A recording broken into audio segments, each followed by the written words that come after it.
Hello, everybody. Hope you're all doing well. Hey, Golden, how's it going, buddy? How's it hanging?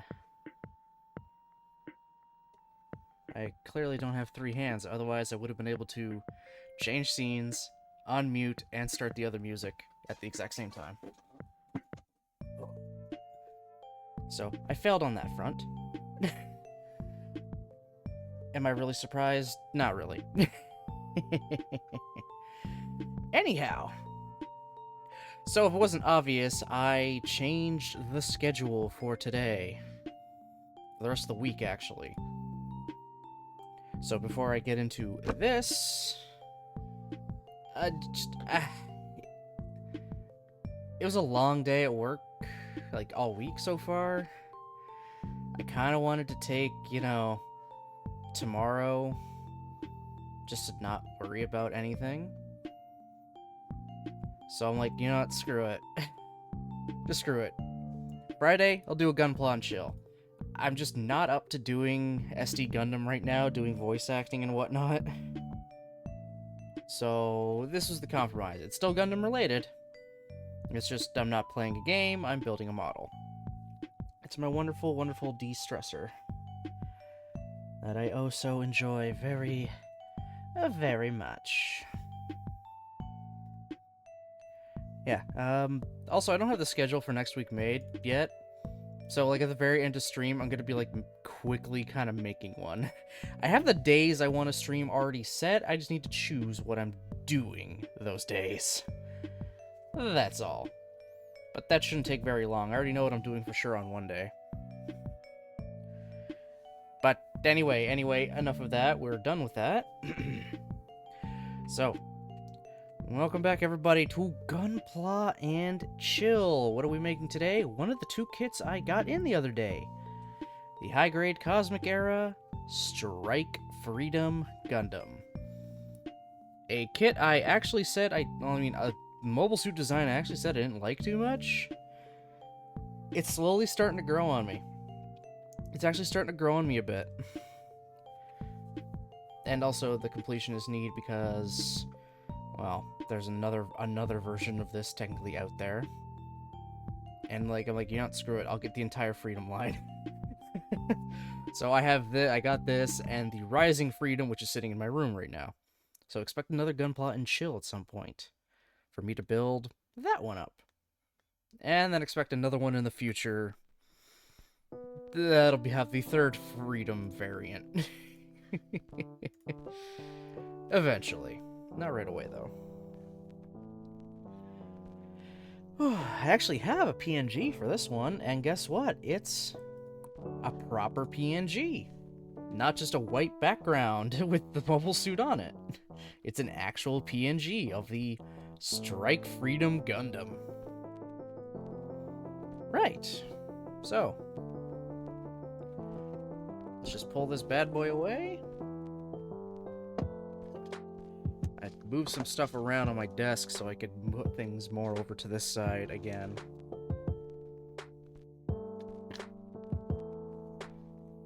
Oh, that sticker sheet. That I'm not looking forward to. I mean, I think a lot of it is going to be the weapons and tiny little details here and there, but still. Oof. Though I've had worse. Not much in the way of polycaps. And also they're a gold color. I like that. If you actually kind of look at the Strike Freedom down there, its joints are gold, so they made the polycaps gold. So neato. Beam sabers are beam sabers. This is like the exact, this is the exact same one since 2013, and this is a kit from 2016. Okay, so it's not that old. In comparison to the kit itself, it's not that old. So we got ourselves a grand total of 1, 2, 3, 4, 5, 6, 7, 8, 9 runners. Yeah, this might take a little while. Might take a tiny bit of time.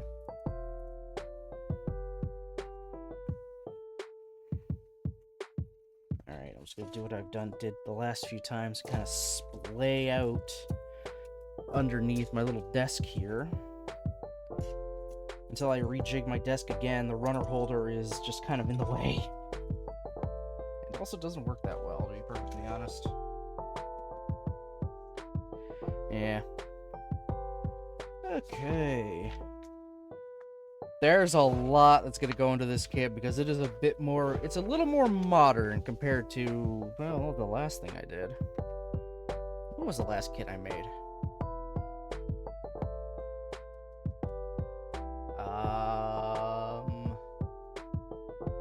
Oh, right, the Goof.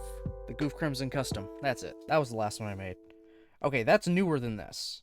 So, this is a little bit more, but then again, that is an older kit, just kind of revamped. A tiny bit, but still. Whatever. Whatever. Is what it is, I suppose. Sorry, I'm just doing something real quick, like.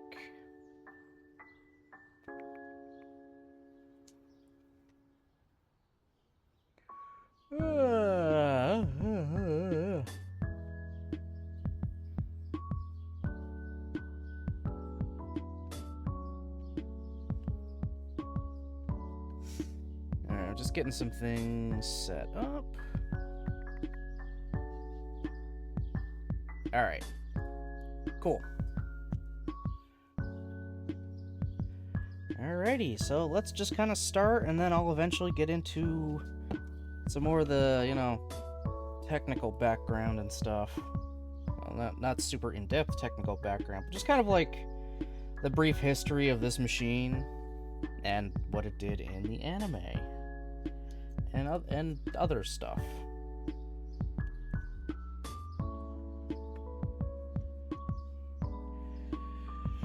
Right. So, yeah, the Strike Freedom.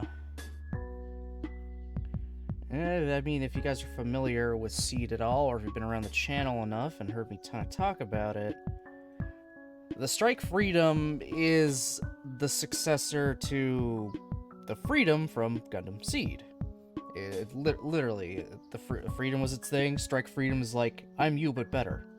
Because that was the point. It's supposed to be a better Freedom.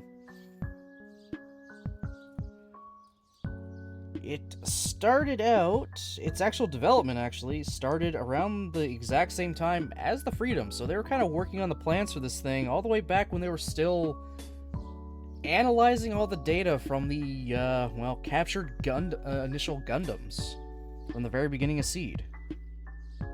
Which is actually kind of impressive.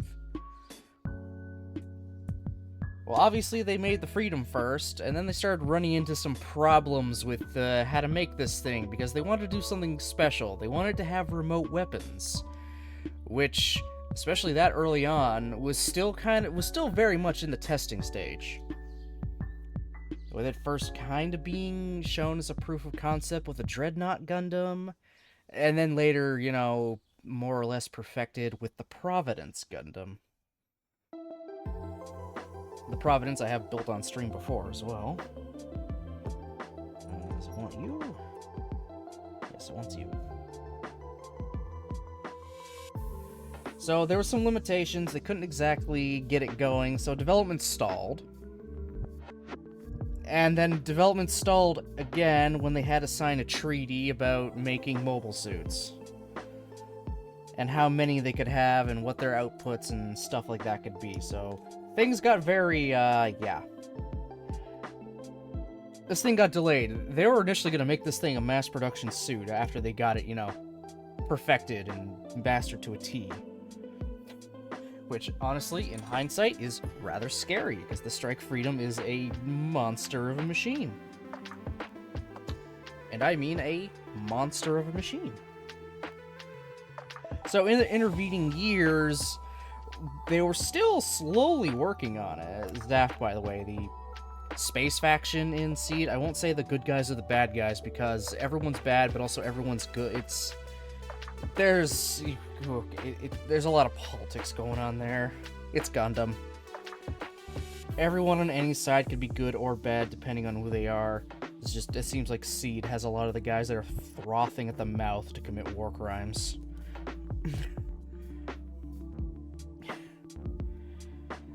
So yeah, well, development wasn't completely, you know, going on it. They were still kind of updating it as time went on.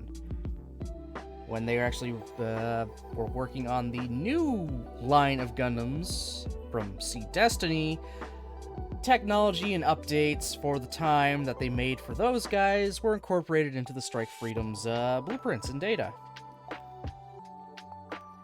Because they figured, why not? Let's just keep... If we're still gonna make this thing, let's have it be up-to-date, not just something that's old and sitting in a warehouse for like 3 years.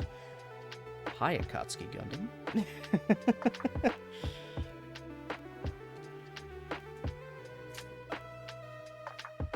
Eventually, whether it was fully completed by Zaf themselves, or the plans were taken and they just kind of stopped bothering to try to make another one, the 100% for sure good guy faction managed to get their hands on it.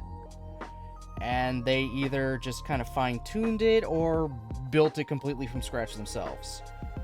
With a nuclear reactor, because of course, this thing is nuclear powered, so it has more or less limitless energy. I mean, there's still restrictions, but it doesn't run on a battery. Its operational time is exponentially larger than any other suit that's out. Which, that was the same with the Freedom. It was also a nuclear-powered machine. Good old nuclear reactors, man. Okay. So, yeah. So they made it, and they had it stored aboard a ship that was stored aboard a ship and stowed away out of, you know, everyone's eyes, out of anyone's, you know, basically under everyone's radar, until they kind of figured they might need it. And, well, they kind of did. Because Kira, pilot of the Freedom Gundam, lost the Freedom. It got destroyed, unfortunately. So he was left without a Gundam, the war ready to, you know, really pick up steam again. And he needed a machine that could match his capabilities. So they basically flew this thing to Earth to give it directly to him, and, well, he got it. He got his good old Strike Freedom. It has essentially the same loadout as the Freedom, but with some tweaks.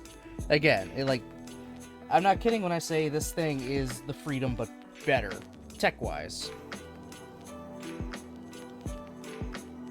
I still personally prefer the Freedom, but that's just me.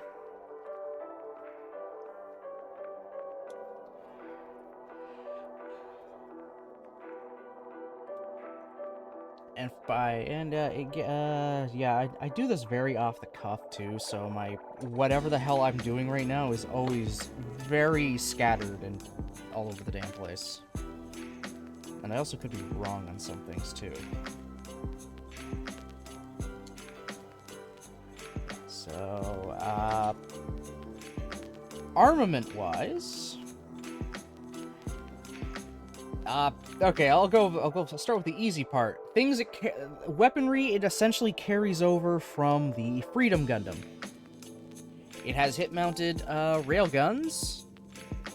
It has 2 beam sabers mounted, close to the railguns. On the Freedom, they are mounted above. On the Strike Freedom, they're mounted beside. Not that it really matters. But that is a distinction. I should have snipped that a little more. I think I will. Actually, I'll file it a little.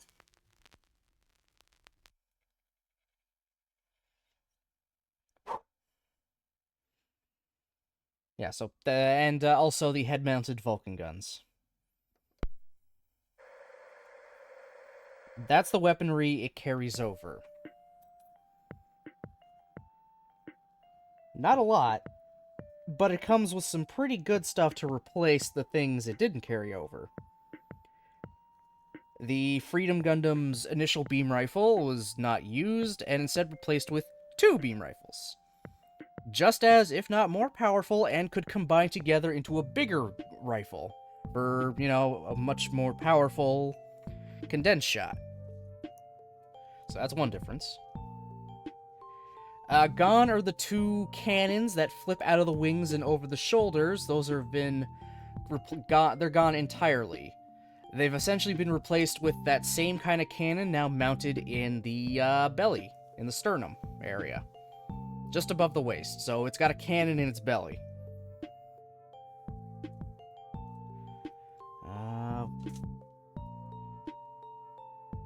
Additional weapons besides those.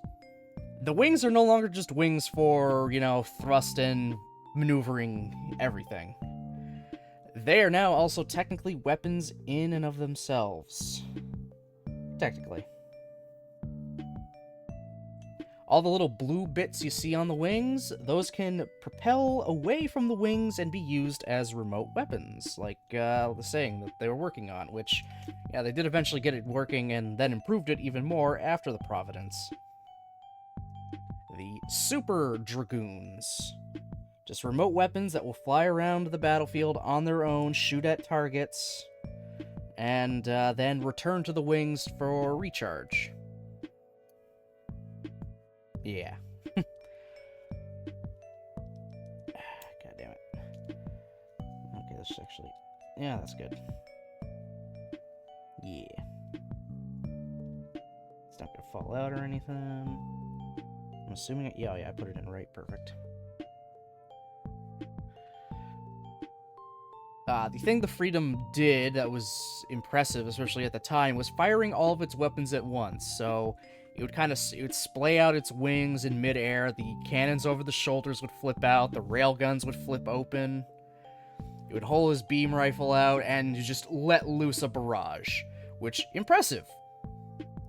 Strike Freedom could do the exact same thing. Only it has more. Both beam rifles out, both railguns out, the belly laser going, and then all of its dragoons also out around for even more firepower. So this thing was built for ranged combat. That was very much is Kira's bread and butter. This man loves his ranged combat.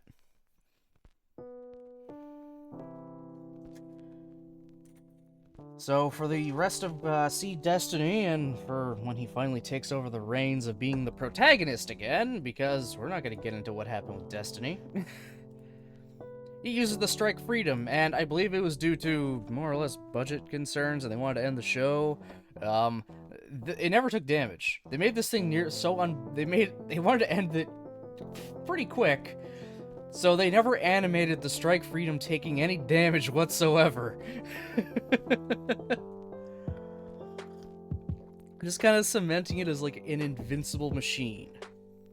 Which, I mean, more or less it was, at least for the time. For the time, it was pretty much invincible. You could not touch it. The remote weapons are definitely a game changer, especially for Kira. He's able to make those precise shots at a longer distance to a lot more targets. Oh, another thing the Strike Freedom actually is missing that the original Freedom had is a physical shield. The original Freedom had a big old physical metal slab of a shield. The Strike Freedom has a beam shield generated on its arms, so it can have 2 shields at once generated on the arms. That frees up a hand to still be able to use its guns, so it can still fire off its rifles while holding up shields. That's actually very useful. There, that's the part I'm looking for. So Kira uses the Strike Freedom for the rest of the war.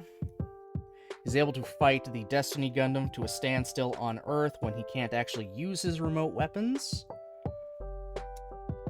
Up in space during the final battles, he fights the Legend Gundam, a successor to the Providence Gundam, piloted by essentially the little brother of the crazy maniac who, well, was using the Providence at the time too.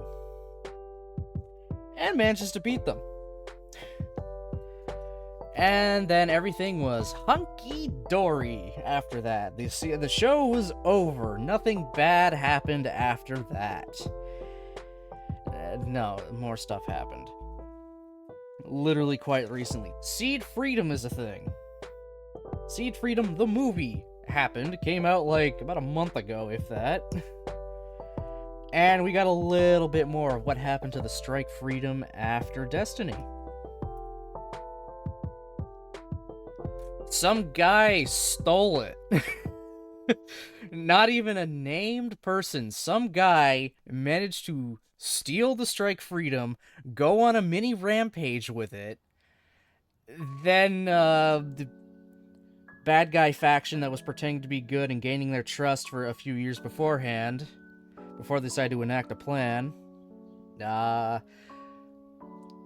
damaged it to, get it back. But not before obviously taking some data so they make their own Strike Freedom knockoff. Well, we're not gonna get into that. So yeah, the Strike Freedom, this invincible machine, got ganked by a sword.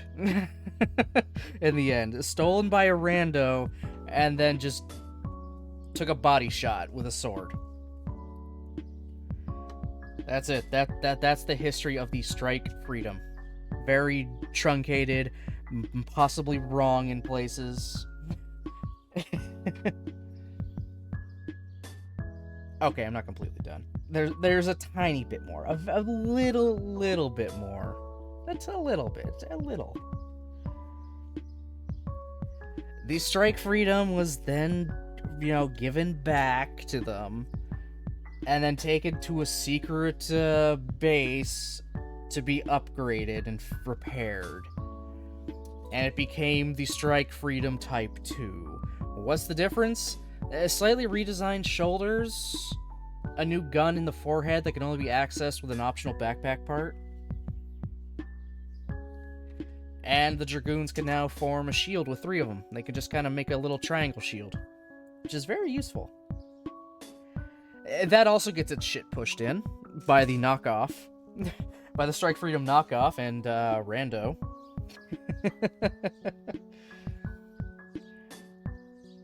And then it ditches the destroyed Dragoon backpack, puts a new one on, and becomes the Mighty Strike Freedom. And that's it. That's it, that's all. Yep. Yeah, while the Strike Freedom was being repaired, and at least, well, they didn't know it was being repaired, and he needed a new machine to use, that's when he used the Rising Freedom to do whatever, to do their, kind of peacekeeping job for a bit, and then the events of the movie really happen, and I'll get into what happens to the Rising Freedom when I build the Rising Freedom.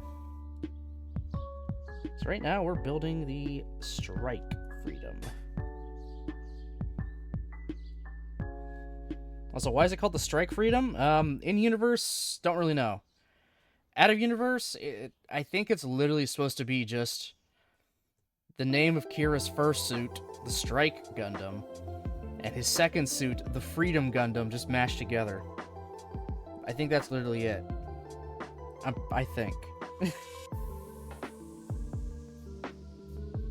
Okay. We have the Strike Freedom's torso. I do have the Strike nearby, and I also have the Freedom nearby, so we can compare at the end, too.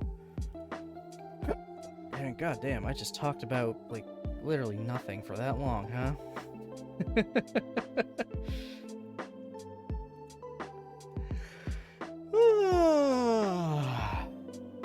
Alright, time to build the head. And get into our first instance of stickers. Okay. You know how much I love the eye stickers, right? I love them so much. Can't you tell how much I love them? Yeah, I'm a lying bastard.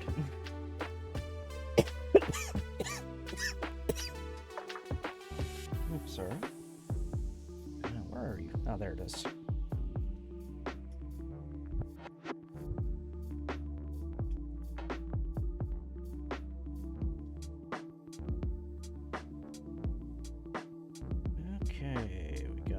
that. And 25 for the eyes. Ooh, they're clear.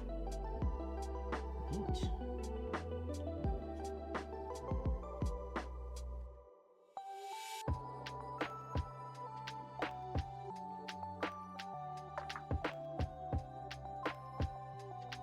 Very tiny, but they are clear.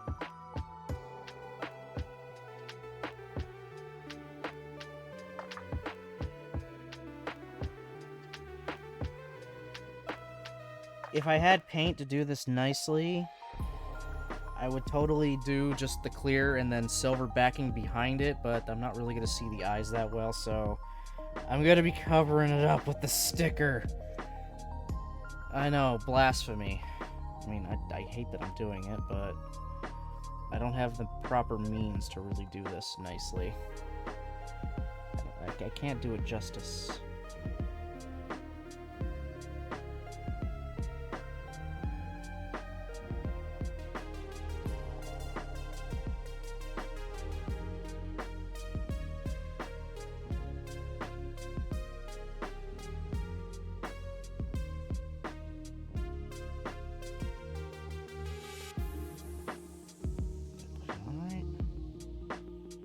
No, I didn't. Shit, I put it on upside down. Crap. Crap-a-rooney. Good thing it came off pretty quickly. Oh, boy. There we go.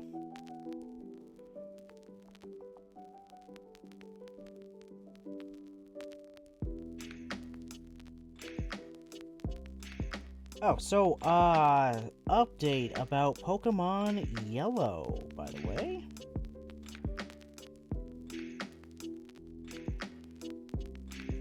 Update about good old Pokemon Yellow.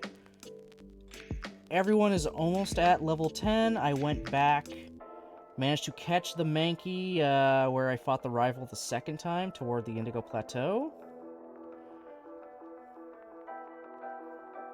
And actually, while just kind of walking around, I think through Viridian Forest, I got a Pidgeotto.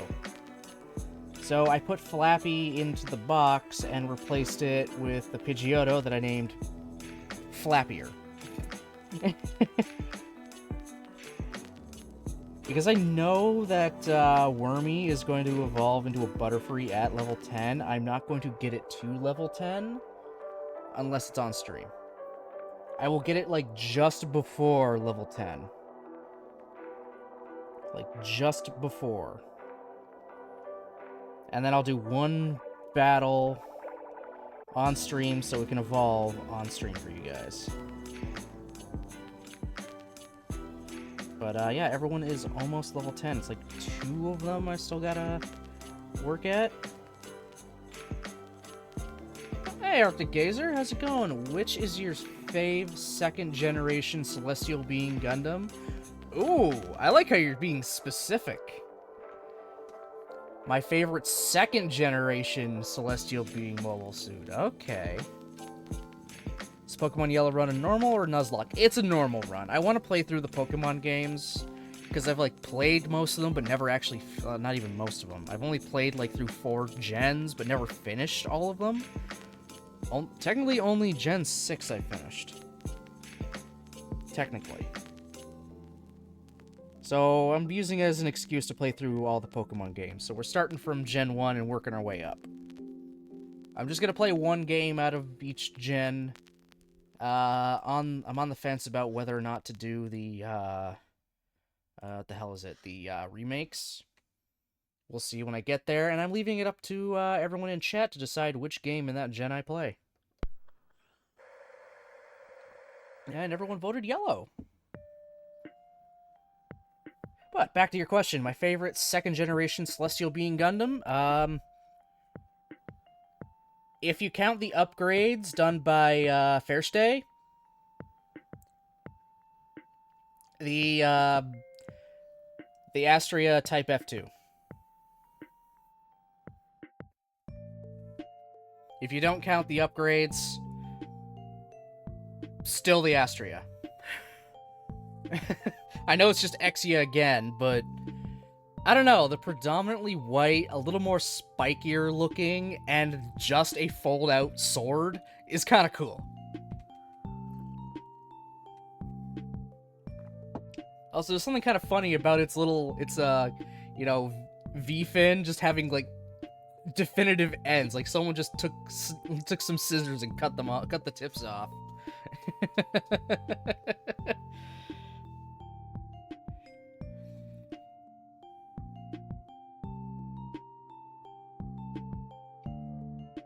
Where am I? It's fair, I'm in the same boat. Played a lot, never finished any of the mainline games. Yep. So yeah, using streaming as an excuse to finally do it.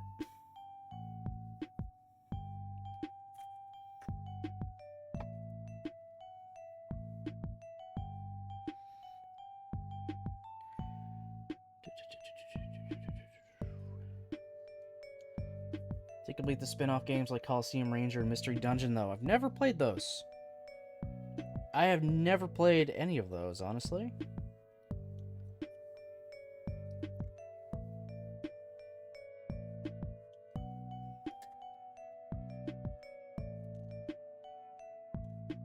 I played Pokemon Stadium and Stadium 2. But even then, that was just kind of dicking around.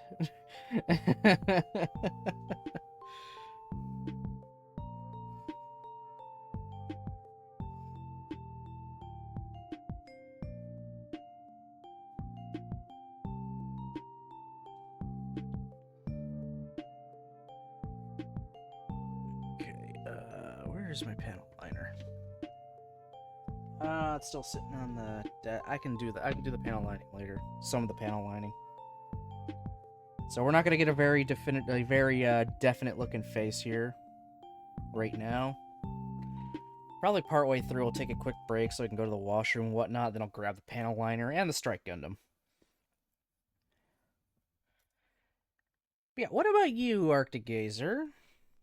What is your favorite second-gen Celestial Being mobile suit?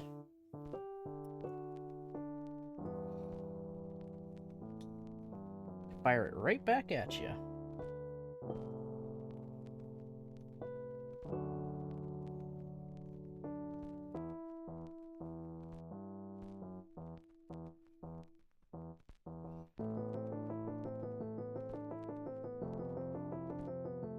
Fair, most people choose Astrea. It's rare if anyone picks the Pluton or Abuhul. Okay, I like the Abuhul because it's just a jet. It's just a jet that goes into a freaking, like, a Macross, so, like, walker mode.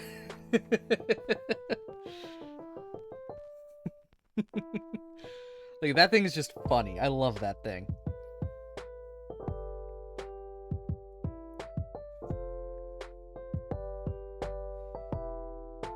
For anyone not in the know and weren't here when I played through Cross Rays, in Gundam 00, the first round of Gundams that showed up were third generation. The second generation are their prototypes. So yeah, they're the test machines that eventually got refined into the ones we saw in the anime. Gundam Ardume. You know, it's actually not a bad choice. It's a Gundam with a B, with a B butt. It's got a B butt.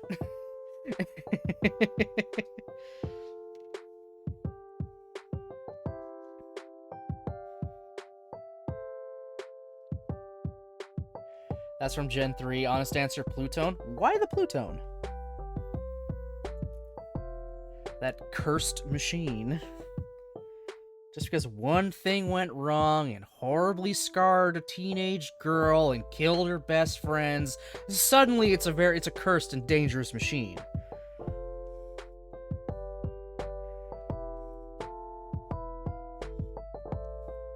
Like being part of a terrorist group wasn't? like that's just nothing. That's a cake day.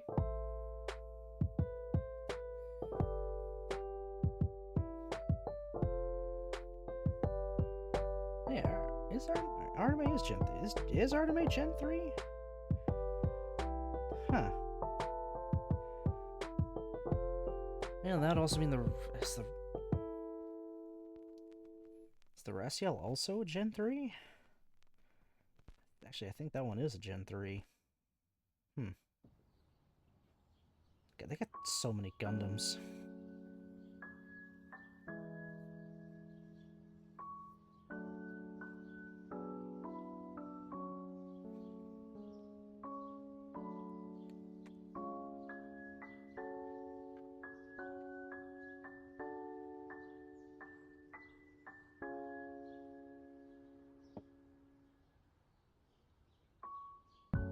The Plutone, at least in model kit form, gives me hope we'll eventually get Saddle Sud and Abuhul.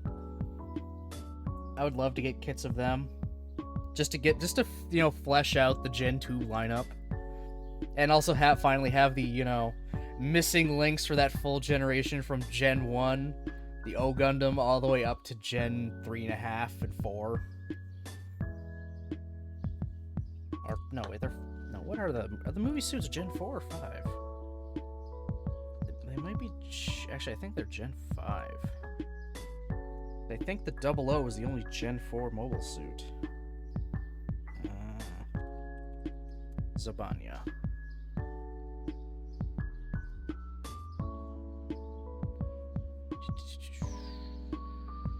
Okay, they are, okay. The movie suits are the 5th gen.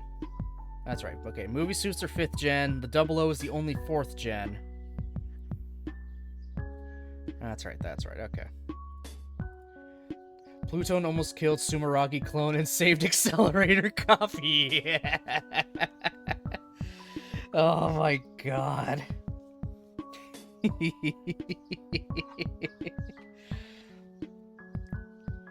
You gotta love Fawn. The man is literally just Accelerator. He's just Accelerator without the powers. Batshit insane and having a good time.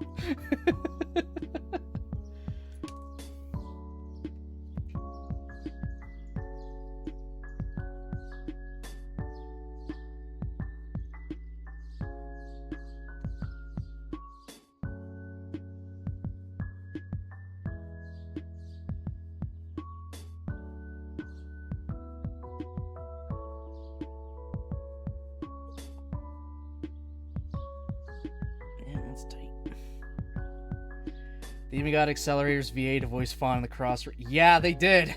They did. Just to further that. I love it. I love it.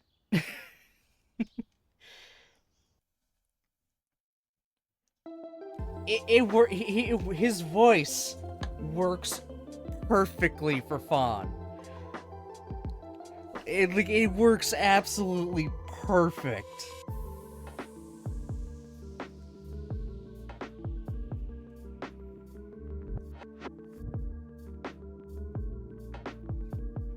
Man is absolutely batshit insane, but also not. Because while he acts crazy and stuff, he's like doing it for good reason. But he also likes the thrill of a fight. But I mean, who doesn't in some form of Gundam? I mean, we have fucking a Hallelujah, for Christ's sake. That man just loved to kill.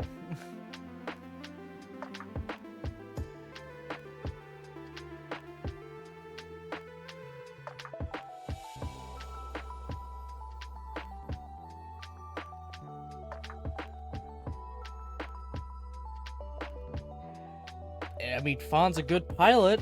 He's a pretty decent pilot. He's able to continually use the Astria, even, years after it's completely outclassed. Like, so outclassed. It's a decades-old machine at that point, and he's able to keep up pretty well. Now, granted, that could also be because he at least keeps it, maintained, and he's also very erratic with how he fights. And no one's expecting a bright red Gundam to come flying up their ass and shoot them. In their ass, by the way. Fly up their ass and shoot them in their ass.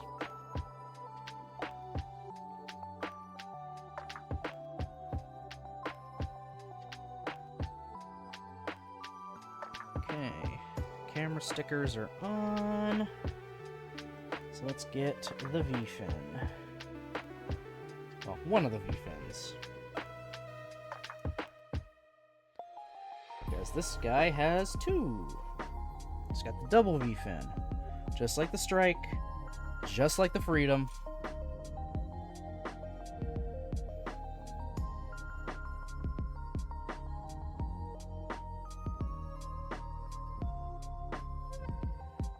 Yeah, he literally does, like, Actually, I know that some weapon caches are around here. I wonder what I can steal. Oh, what does he steal? An entire optional part set for the Exia. To give it better atmospheric and space maneuverability. And then he manages to jerry-rig it onto his old as balls as Astria, and it still works. Yeah, I had to omit a few things. It doesn't have all the weapons it's supposed to, but it still works. That man gave us Astria Avalanche.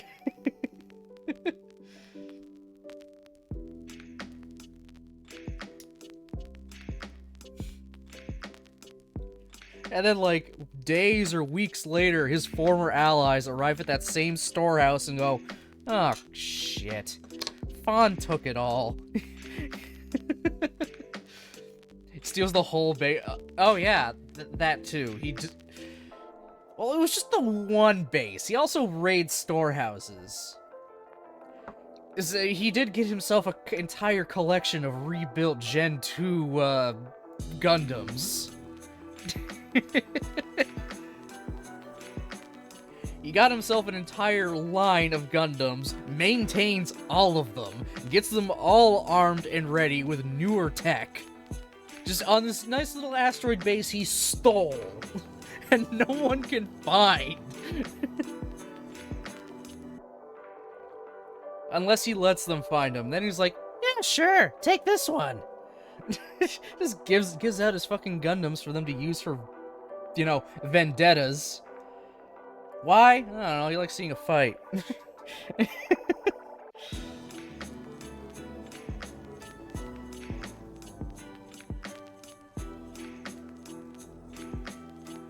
So now it kind of begs the question, where was Fawn during 00's movie? What was he doing? I mean, Crossrays gave us a little bit of a tiny little what if in that, in the, like, kind of the bonus missions, but, like, that's not canon. Like, it's just not canon. We know that, because the other ones are definitely not canon. Either. So why would 00's be the only one that's actually canon?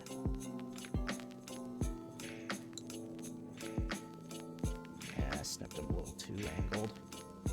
That's okay, though.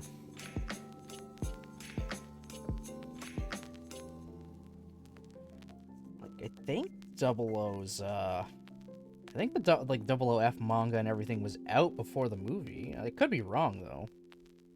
But then again, they did have, like, a few chapters of one of the mangas that took place during the movie as well. To show, mostly just to show off, the Grom Gundam and the random variants of the other Season 2 Gundams.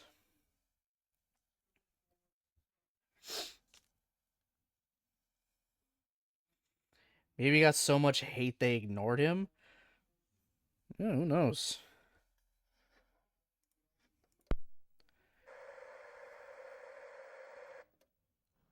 Fawn never appears in the manga. Yeah.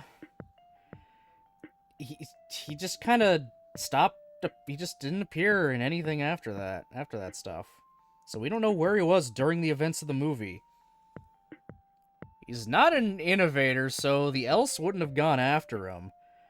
I don't think he would pass up the opportunity to have a fight.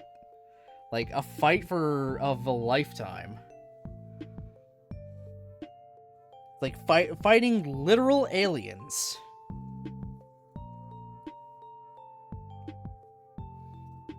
He could just let loose.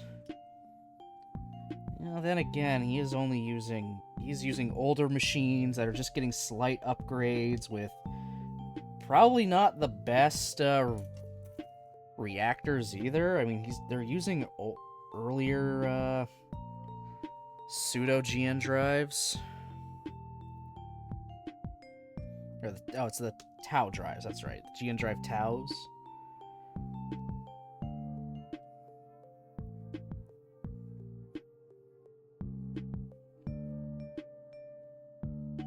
And there's the head.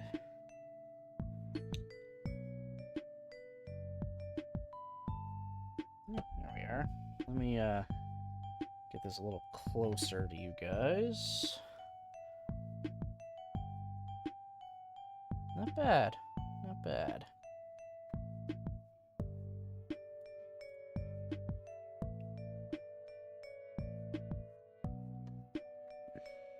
So we got a head and we got a torso. Now we're making shoulders. Okay.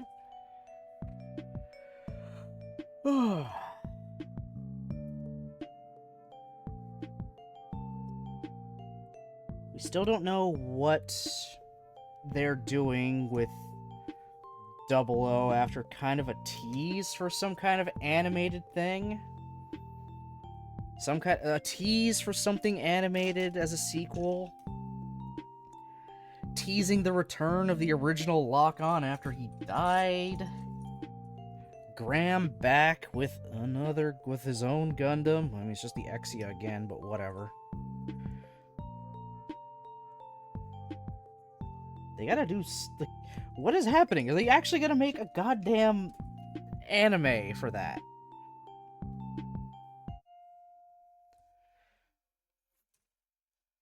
I mean, I know they made the stage show. That was kind of like a sort of a weird retelling alternate universe version of season 1 and 2. I saw bits and pieces of that online, and I couldn't stop laughing at how they did the mech stuff. All the mobile suit fights with it. Let's just have them all sit in these chairs that we have guys push around and move. If they want to attack with a beam saber, we'll just literally pull out a toy beam saber beside us, or pull out a toy gun. If I want to make something really dramatic, I'll stand up out of my seat and grab the collar of the other pilot. It is absolutely hilarious to see in action, but also impressive at the same time. Stage shows thrive in Japan.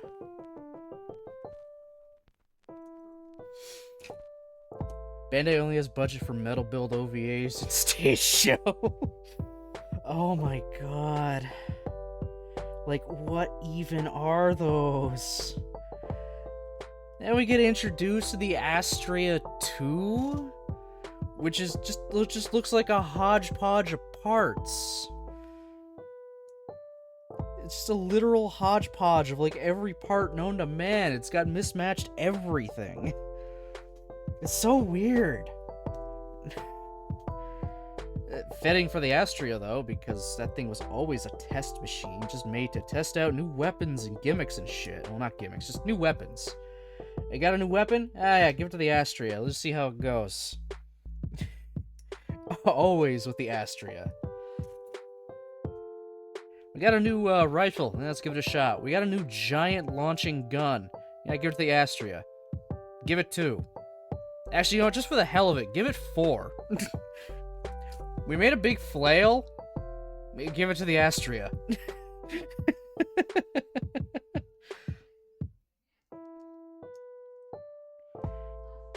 The flail is where it lost me. Just a giant flail. Like the Gundam hammer, one of Tomino's most hated things that had to be added because toys.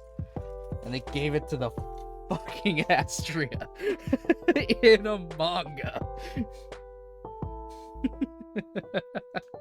Here's my giant ass flail.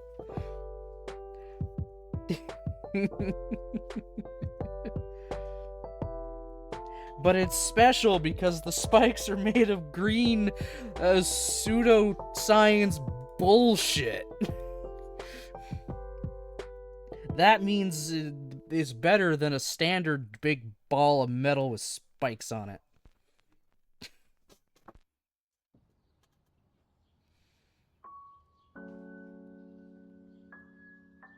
So, how many fucking shows have a flail?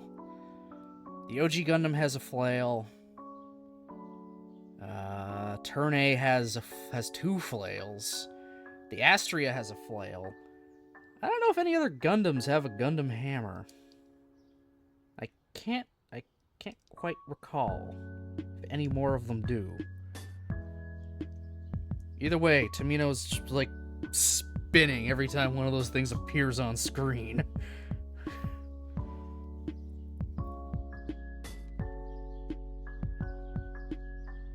Rule of cool.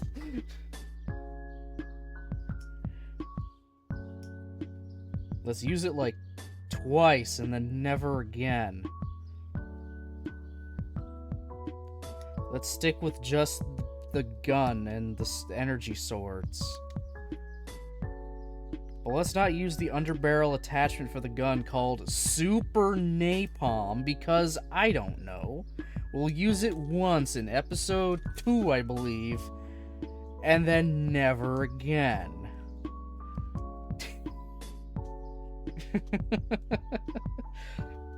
How do you introduce something called Super Napalm and then just go, nah, fam?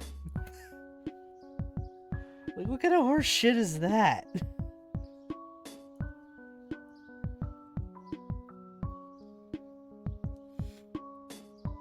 Also, the stage over Graham gets the Exia as a sequel to the Double O movie. No idea if it's as far as I know, it's canon that Graham managed to survive kamikazing and exploding, and just to join Celestial Being, get the Exia, put a whole bunch of random ass more swords on it, and then just rename it the fucking Graham Gundam.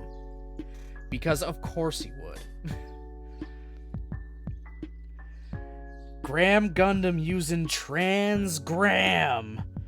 I know he doesn't say it in the show, but I don't care. I will forever call Trans Am when Graham uses it Trans-Gram.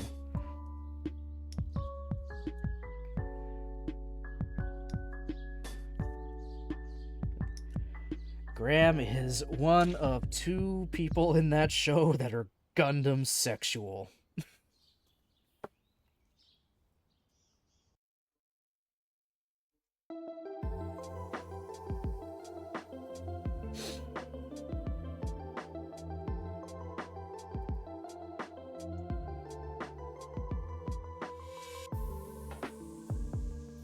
Wait, I thought it was called P. Oh my god.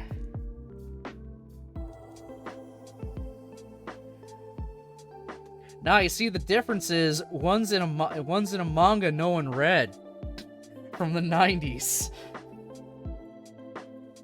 You really trying to tell me that many people knew about G-Unit?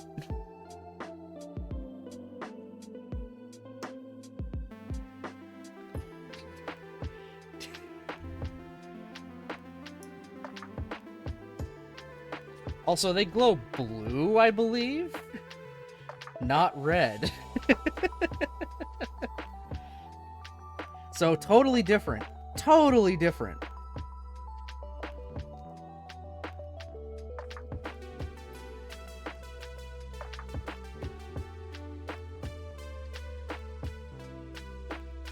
Alright, we got a little more definition here with the shoulders.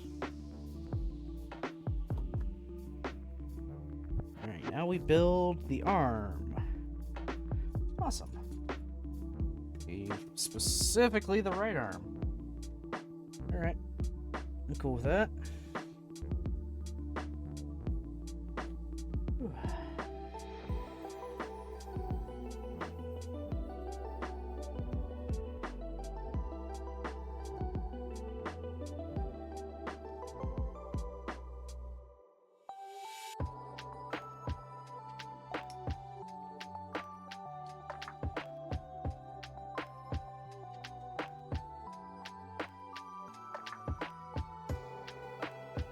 The story of G-Unit is so odd, honestly.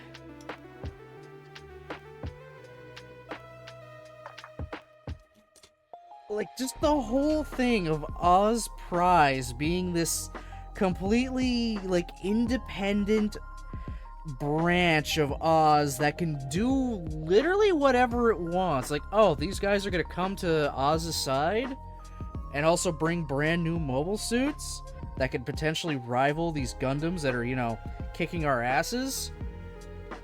No, sorry, we can't do anything. Oz Prize decided they want to kill them because, I don't know, they do? They're deciding to hunt these engineers. Because they're just a bunch of assholes, I guess. No, I mean, from a military standpoint, what the fuck is that? Yeah, you just go around, you got a blank check to murder whoever you want for fun and games, I guess? Even other Oz personnel, because reasons? It makes zero sense.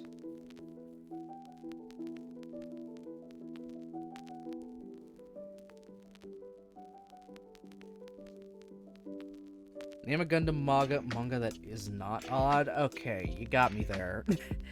You got me there. I mean, the crown definer of that is got to be Gundam Stray. Anything to do with fucking Logule and his fucking red katana wielding Gundam. This man became a space weeaboo and succeeded.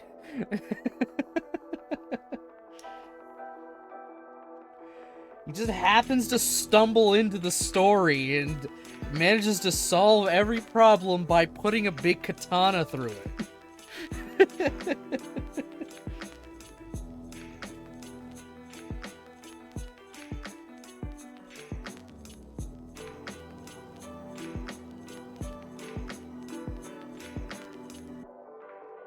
Is that as far as it goes? That can't be right. But apparently it is. Oh yeah, that's as far down as that'll get. Oh yeah, okay. Oh, I gotta get the cat.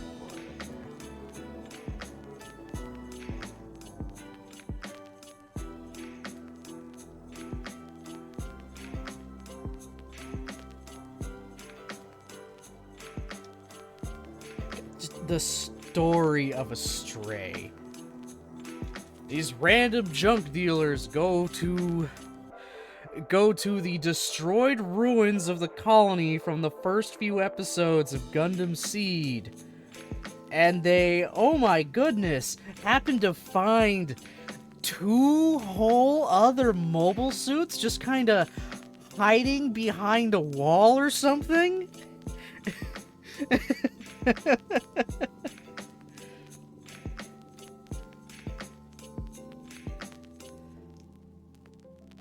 Not say solve everything. Some things Guy or Mina had to help. At the end of the day, a sword is going through somebody's sternum. Whether or not it's by Lowe's hands is up in the air. Either way, sword through someone's belly. It happens. It's gonna happen.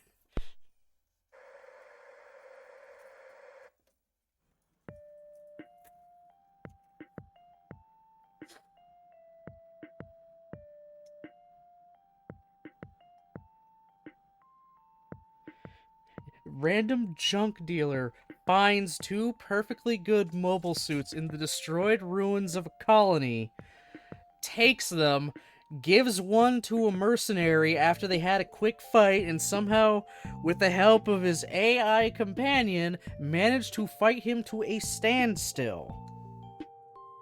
They then proceed to go on a wacky adventure to gain a physical katana that can cut through a mobile suit like nothing, get involved in the politics of Gundam Seed's main story behind the scenes, may or may not have saved Kira after the destruction of the Strike Gundam. It all depends what you want to, actually consider what the real canon is. and then fights a nobleman using the third of those Gundams that was hiding behind a wall, but he made it edgy by giving it the curled wings and a black paint job with the reattached arm from the destroyed Blitz Gundam to give it that invisibility. Like, you start saying it out loud, it sounds absolutely insane.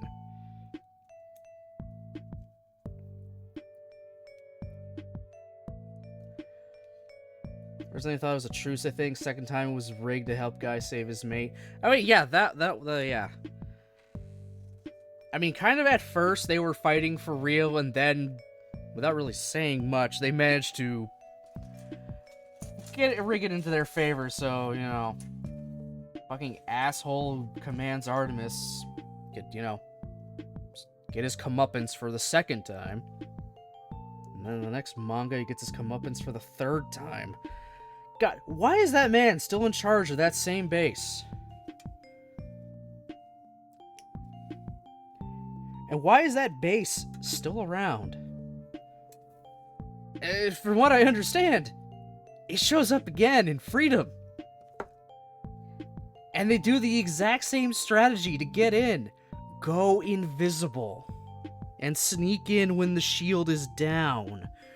Like, for fuck's sakes. Wasn't the base also, like, really out in the middle of nowhere and not really that strategically important in the long run? Just abandon it. It's been attacked once. Attacked once, losing its shield.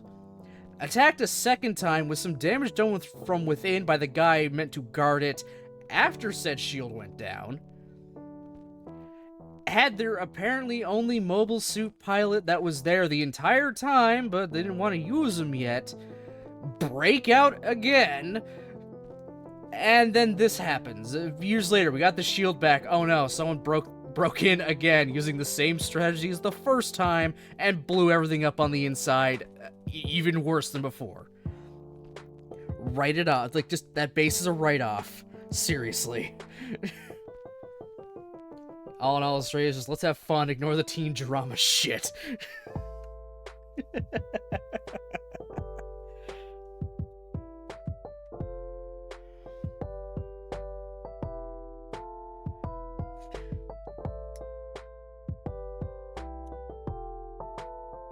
Oh, well, yeah, no, sorry, and that pilot they had the entire time with the mobile suit it's basically Kira, but he's insane because he's not the ultimate coordinator. He's a failure, and he hates that he's a failure and has an inferiority complex that he decides to back up by just, being angry all the time. It's like, we wanted Kira, but we couldn't actually put Kira into the story, so here's, like, knockoff Kira. God. Can they stop? See, stop with, like, clones, because you'll make a lot of clones just to bring back characters again. Please stop. We don't need clones in here, too. We already have modified humans. We have natural-born humans, and then now you have clones. We have 3 different kinds of people running around, and all but like one of the clones is utterly insane.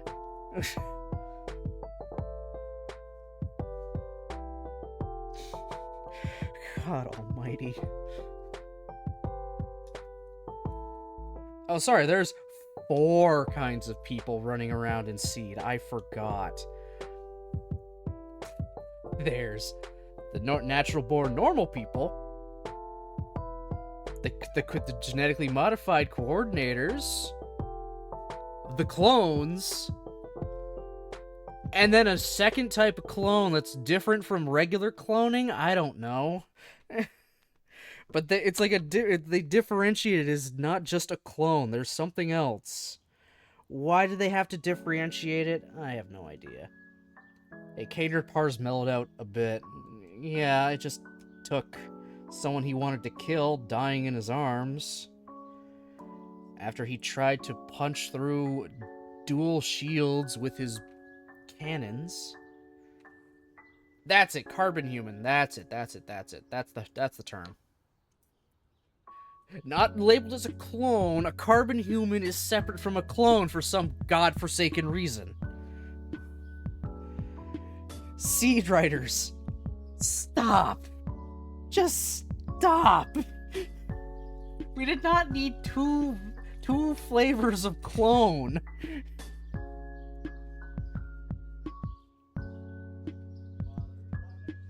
Like, my God.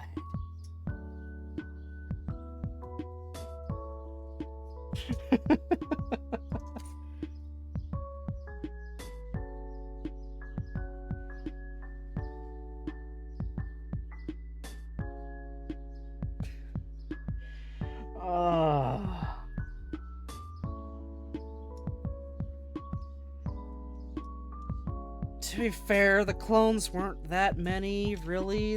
Cloning was illegal.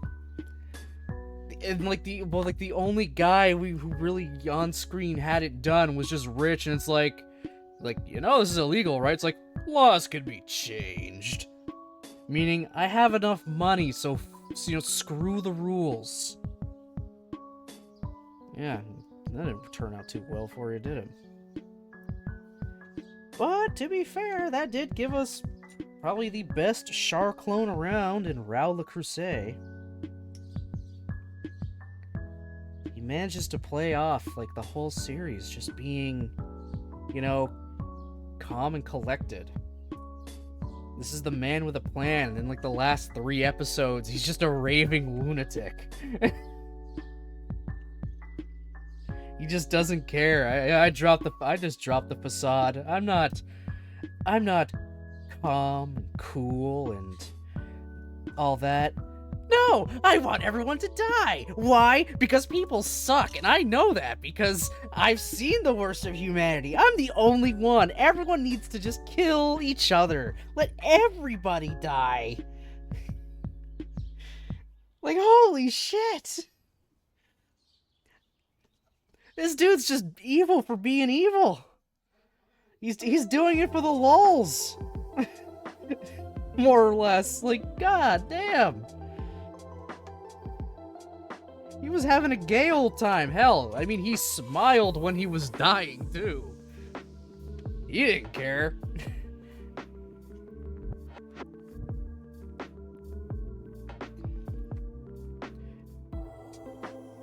Oh yeah, it did give us the Cosmic Era Purus. And brought back Space Katana Swordsmith.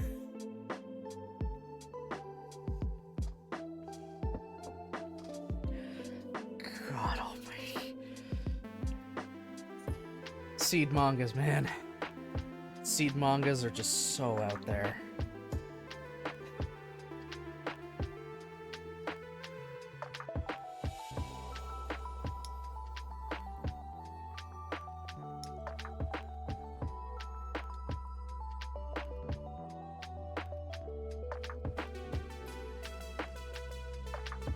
I have to laugh at Zaft and their mobile suit technology. They're constantly updating their main machine all the time, replacing the Jin with the Zaku and all that. But when it comes to quadrupedal suits, they're never replacing the Baku. That thing is gonna see decades of service. They made one dog-shaped machine and just said, perfection. Don't change a thing. Those things are still running around. Still. It's perfect. Perfect. They pretty much are. They're friend-shaped. They're friend-shaped and run on treads sometimes when they want traction.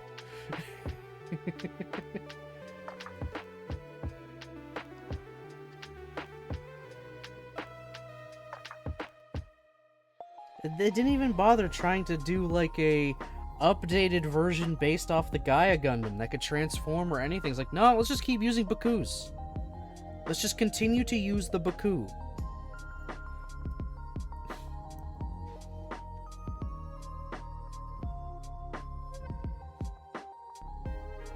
I kind of want to... I might get a Baku kit. It's cute. It's different. It's not mobile suit humanoid shape, so it's different from literally everything else I build. I built the Gaia Gundam. That's the closest I've gotten to building a Baku. Literally the closest I've gotten to building a Baku is just building the Gaia Gundam. And that's a secondary form. I have it displayed right now in mobile suit form. That's also mostly because articulation isn't exactly the best on it. A lot of the early C kits don't have the best articulation, but I mean, they're from the early 2000s. They've been refining, you know, Gunpla tech for literally decades. You can't expect stuff made over 20 years ago to match up to stuff made now. It sucks I got a very badly posable dual Gundam. It's like my favorite fucking Gundam ever. Well, one of them. And I can't even pose it that well. That's why I'm so happy the Blitz Duel is getting a kit and coming out. I can take all the Blitz stuff off, and it's just the dual Gundam underneath. Just bog standard dual. I am so happy about that. I can get myself an updated dual Gundam. That brings hope that they might release the standard Assault Shroud as like an option pack or something. Or they'll just make it a P-Bandai thing, which, whatever. If they do, they do. They don't, they don't. Regardless, I can take a Blitz Duel, take all that armor off, and it's just the dual Gundam again. I'm fine with that. Chulo and gang have one. Andrew noticed it, but did not demand. Know how they got it. I mean, come on. Why would he want... Why would Andrew want his old-ass Baku? It was just a test unit to make the Legao, and he's got the Gaia Gundam. That's souped-up Baku, basically. He's got something better. Tech-wise. Something tech-wise. Why would he want to go back to a machine that is very limiting? And probably still requires a second... Does his Legao need a second... I mean, no, his Baku need a second pilot. I know his Legao did. Mostly for the, like, just for the weapons, but... Did his Baku have a second seat? I can't remember.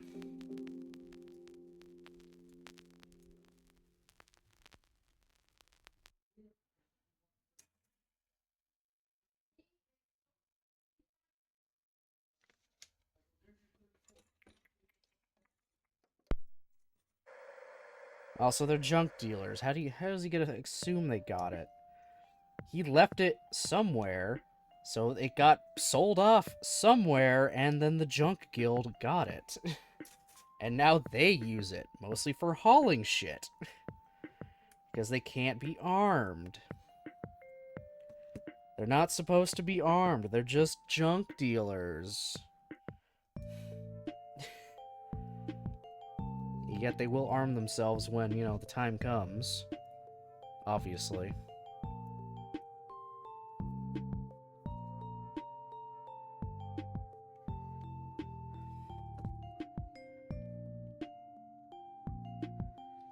I'd have to take it back, Marley. Why is the Junker team of a military machine like the Baku? I mean, they have a fuck ton of Jins. They do have a fuck ton of Jins. Sure, they're all painted orange, have different arms on them, but they're still Jins. Lo has the fucking Astray. That thing's better than most mobile suits that are out there.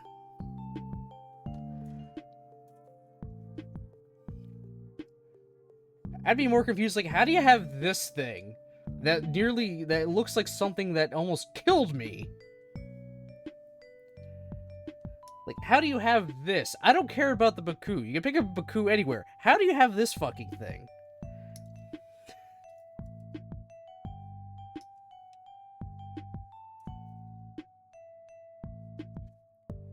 Whatever. Andrew's too busy making his, specialty coffee all the time.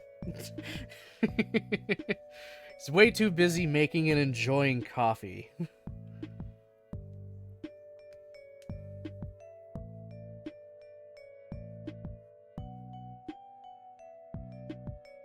At least the man knows what he likes.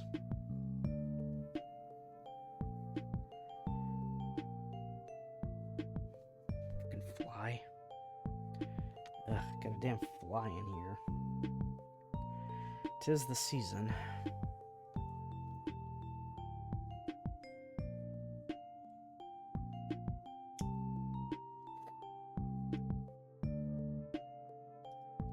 Also, poor Andrew, man. His, like, girlfriend basically died in his arms. He lost an arm and a leg. Got it horribly scarred and lost an eye as well. Then he gets together with someone for a bit, but then when her actual, love interest comes back, he's like, oh, okay, I'll just be alone with my coffee now. It's like, dude was clearly in a relationship with Maru for a little bit. But the minute Mu appears back, it's like, yeah, okay, I'm gone.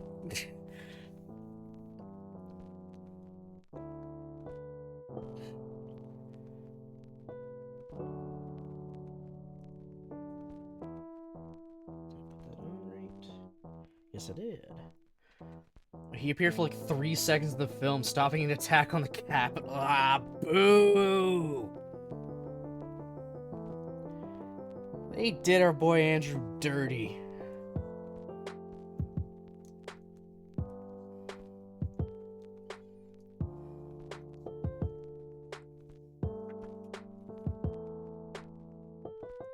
They did him dirty. Like, come on. He was a main character, for Christ's sake, in Destiny at that point. You'd become like a main character. Or at least a secondary character. From just a short arc villain to a supporting secondary character to all the way through Destiny after Kira took over again. He was always there. He's always commanding the ship. I'm looking at the wrong thing.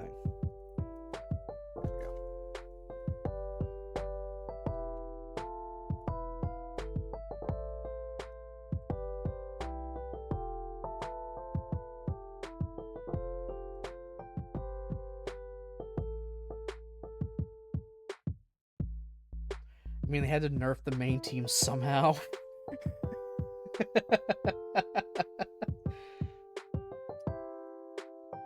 True enough. True enough.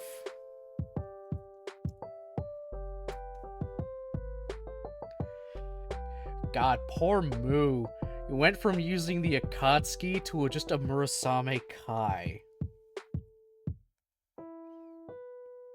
Like, what a downgrade. It's not like Kagali's ever gonna use the fucking Akatsuki again. You kidding me? No, she's gonna keep repairing the fucking Strike Rouge because I don't know. I don't know why she's so fascinated with the fucking Strike Rouge to keep fixing it. I mean, it looks very nice. I will say that. But the Akatsuki is like, an upgrade. It's a major upgrade from the Strike Rouge. The Strike Rouge is old as shit. Yeah, the Akatsuki is also old, but it still has better stuff on it.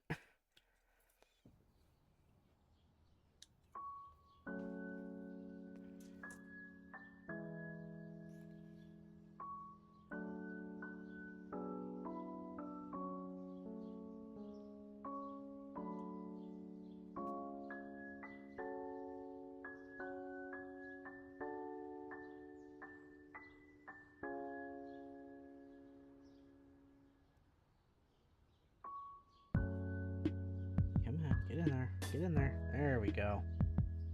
Yeah, my desk is an absolute mess of runners right now.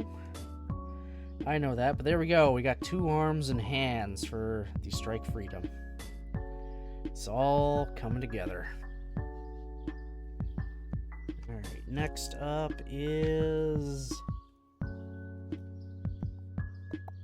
the legs. Okay.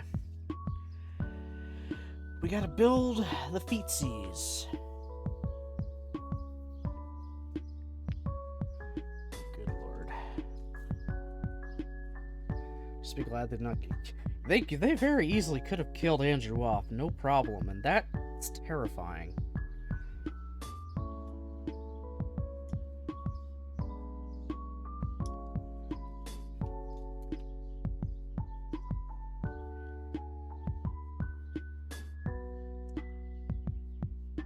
They could have killed anybody off in that movie.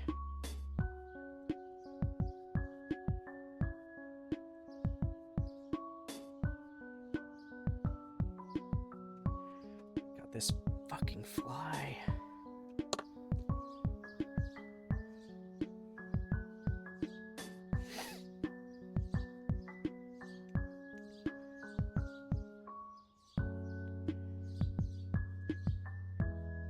You have to get the fly swatter down here shortly.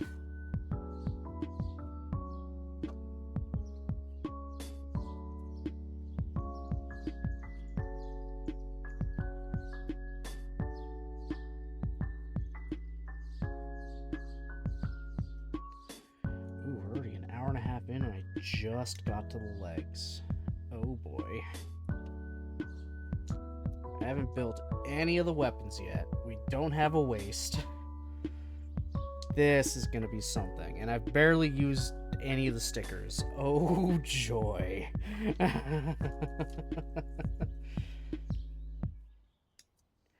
Well, good thing I'm off tomorrow. That's the saving grace. I am off tomorrow, so I can go a little later if I need to. I'll just take a short break, probably soonish.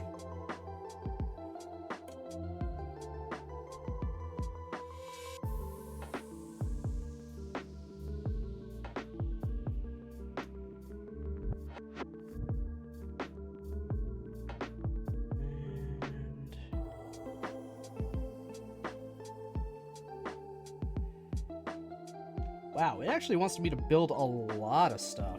It wants me to build a lot of stuff for these legs. It's as in, like, you know, times 2 is like, make this twice kind of thing. Usually it's just the feet, and then it's like, here's do all the steps for one leg, and all the steps for the other. This one's like, no. Build up all the way to the thighs. The steps for the individual legs will just be what the hip joint is. Which way it, you know, points out and you'll connect into. That's very late. I've never seen that on here, on these kind of things before. That's super late.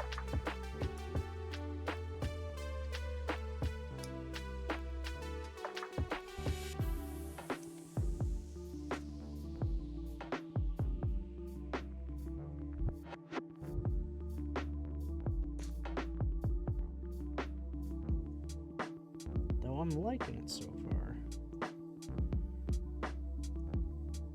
So far, nothing bad to say about the Strike Freedom kit build so far. It's actually decent. It's actually pretty decent so far. Fucking fly. Piss off. It's my tea. Leave it alone.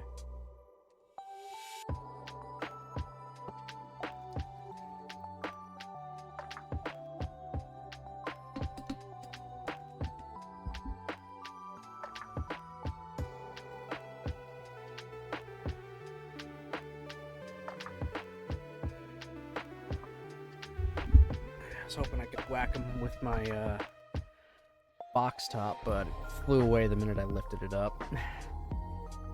I'll get it eventually. Eventually. Alright, what am I doing here again? You motherfucker. I hate that thing. It bugged the ever-loving crap out of me.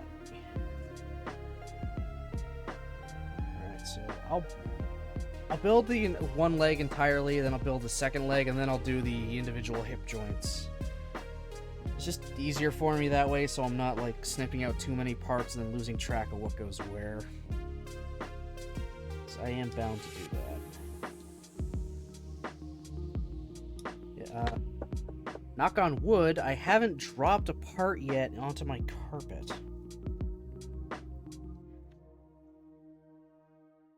And I had to awkwardly, you know, crouch down to try to find it.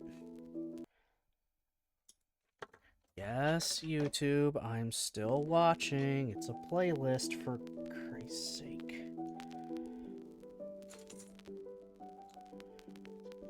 Mother of hell is happening here?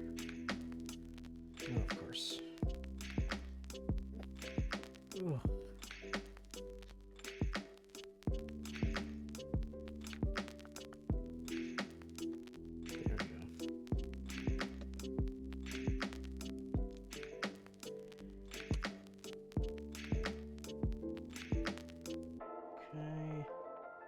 This part goes up here. But the fun part is turning the kit into a jigsaw puzzle. I built the Millennium Puzzle once, gave up, used a guide when I couldn't figure out where one piece went. I've done my jigsaw puzzle model kit. I've done it. I never want to do it again. I then gave it as a gift to Oracle. Because she would appreciate it more, but holy fuck, I'm never doing that again. That was making me so mad. Good kit, though. Good kit. It's just, oh my god, I never want to have to try to literally solve that puzzle again. I didn't even get possessed by an ancient Egyptian pharaoh by the end of it, so it wasn't worthwhile. I didn't suddenly become like a foot taller and become a master in video games. No, card games, sorry. No, it would be all games. He's the king of games. I believe that would also include video games.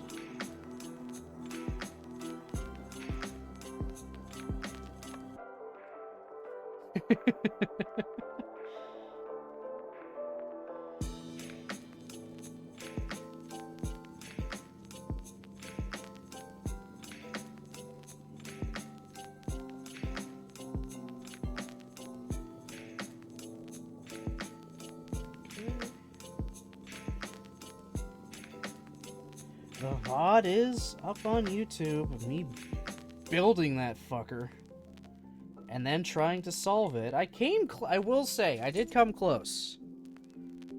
I did come really close to being able to solve it on my own. It's just the one piece I couldn't figure out where it goes was literally the piece that would hold the whole thing together. And it was on the inside.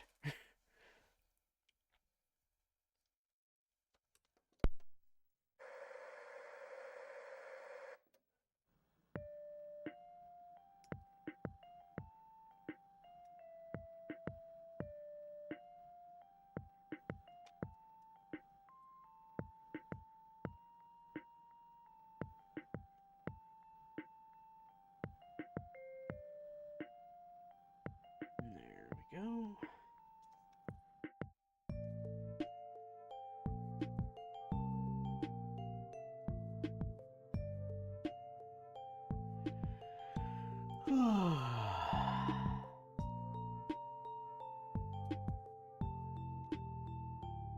Yeah, doing this was a good idea, rather than try to do ST Gundam tomorrow. This was a good idea, to do this instead.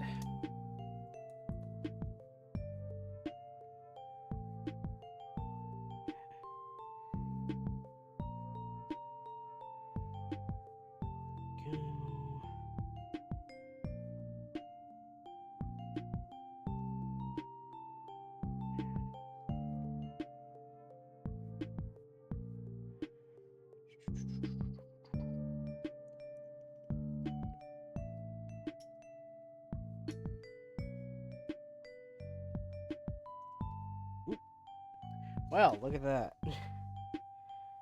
Not on the carpet, but still dropped and went pretty far.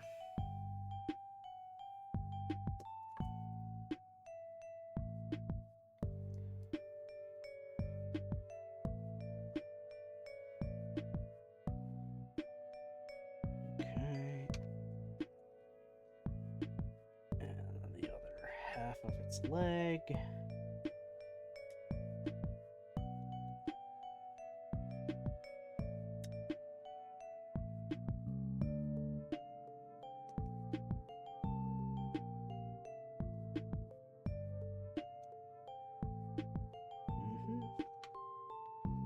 Now the front end of its leg.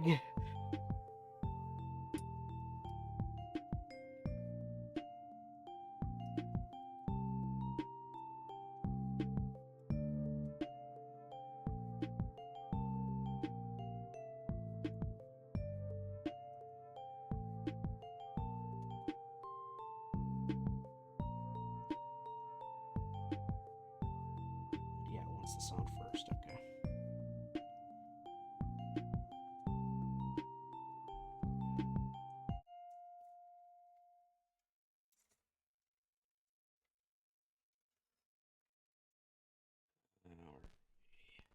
Right here. Have you read the first chapter of the G Gundam side story? No, I have not. Why? What goes on in that one? I mean, I know what G Gundam is. Don't worry. I know of G Gundam.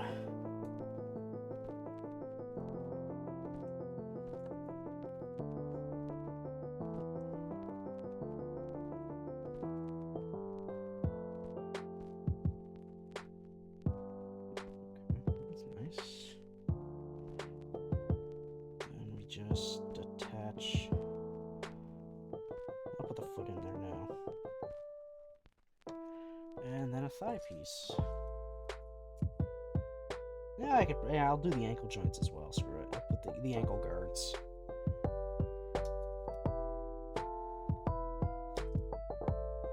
Like, I'm already this far, might as well just finish it off there. You know? Okay.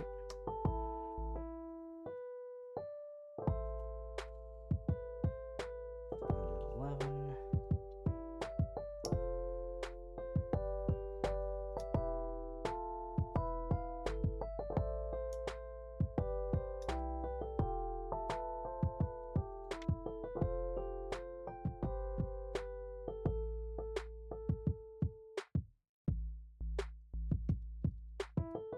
I haven't read it, but only found out due to Reddit thread of loads of people being annoyed that's a novel instead of an anime. I mean, that is annoying. It is annoying that it's a novel and not an anime. Everyone is dying for some more animated G Gundam goodness.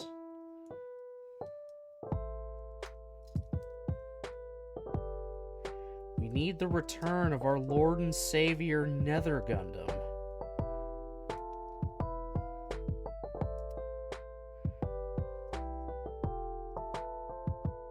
And give Bandai more of a reason to make a high grade of the Tequila Gundam.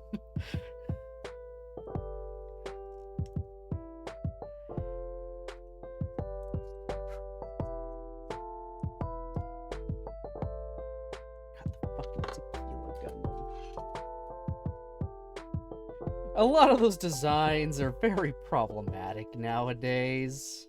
I mean, they were problematic back then, but just even more so now.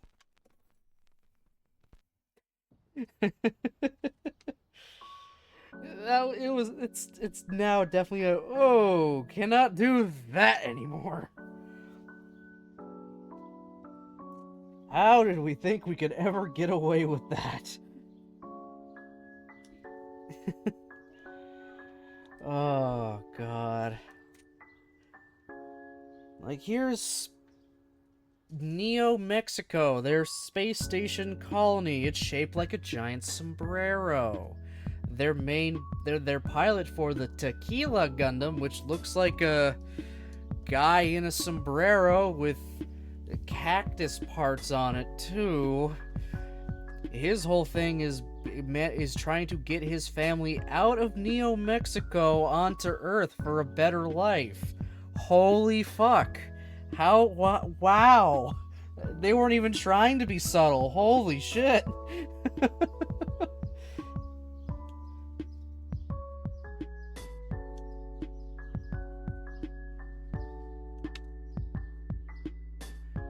Bandai did say in the second announcement that it's a novel, but since loads of people saw the images, they just assumed, oh, we're getting an anime. Okay. Yeah. So really, it's the fans' fault for not actually reading and misunderstanding. They don't really have any good reason to be mad then.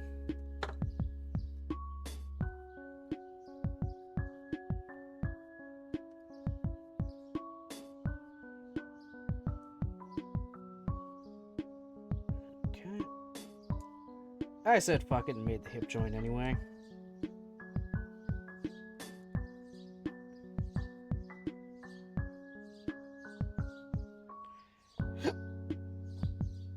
There we go, we got a full strike freedom leg. It's just gonna sit over here awkwardly, being dismembered, as I build the other leg. Completely, from the ground up.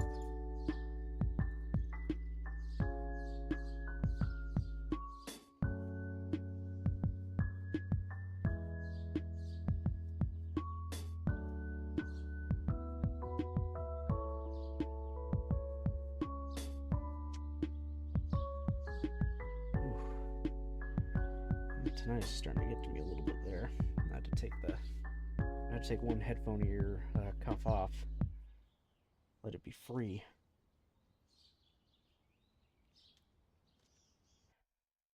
Yeah, I can only ignore it for so long sometimes. I mean, generally I can go most days without acknowledging it and it's no problem, but specifically when I do stuff like this, that's when it kind of starts to really show more.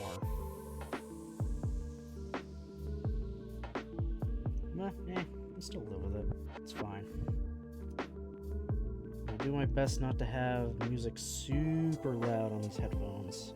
Hell, I usually don't listen to music or have anything playing through these headphones unless I'm streaming. Just to, really help mitigate any potential further damage. But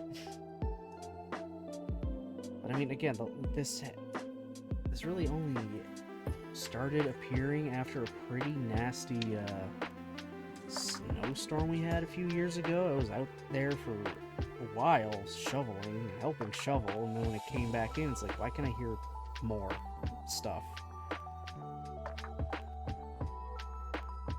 I mean, I probably had it before then.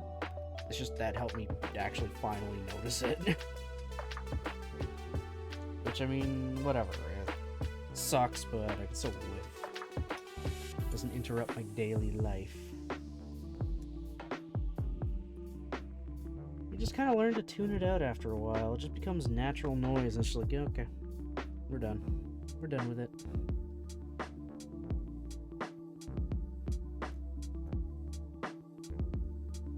Probably also didn't help. I spent a good few years working as a dishwasher and having that going off beside my ear for hours on end. And then going and working in an arcade. Though, thanks to COVID, we did have to turn the sound down on all of the games. The reasoning for the bylaw being, if the games are really loud, people have to talk louder, and that increases the chance of, transmission. Because you gotta speak louder, you could spread whatever more.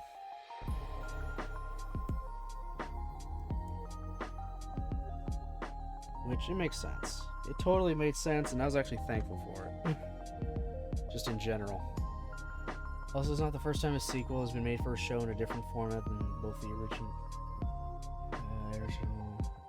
Both Gundam X and Wing had the same thing. Hex Seed was the same until the film came out. Oh my god, yeah. Gundam X, man. I haven't watched it, but I hear like nothing but good things, and it just got canceled. Only really because only because it kind of came out at a bad time. Gundam was on a downward trend, and it couldn't bring it back. So something good just came out at a wrong time, so they had to can it early. So that really sucks.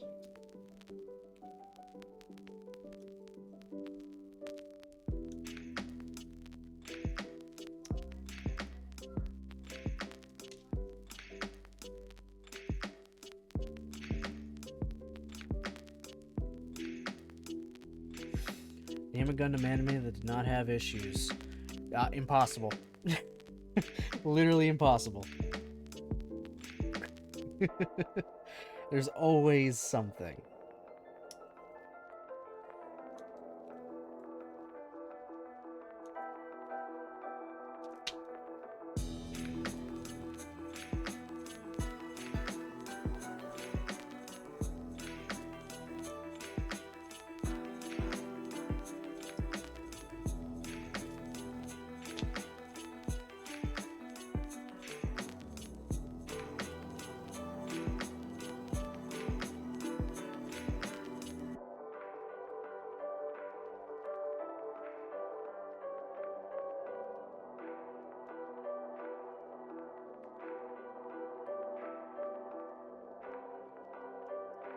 We're almost there. Almost there.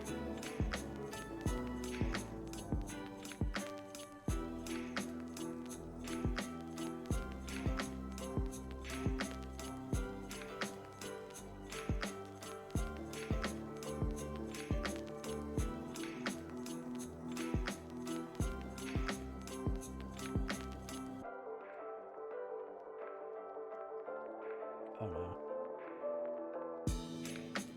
Oh wait, no, I think I'm fine.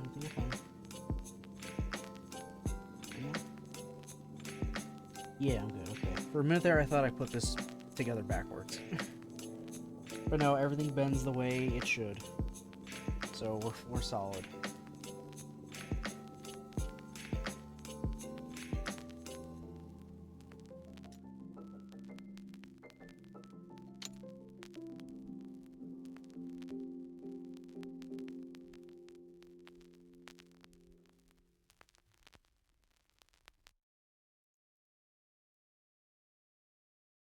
Now, I'm gonna finish this leg and then take a quick break to go to the bathroom.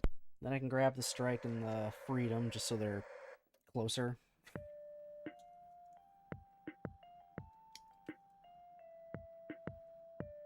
And freedom's pretty close, but strike is just on the other end of the room.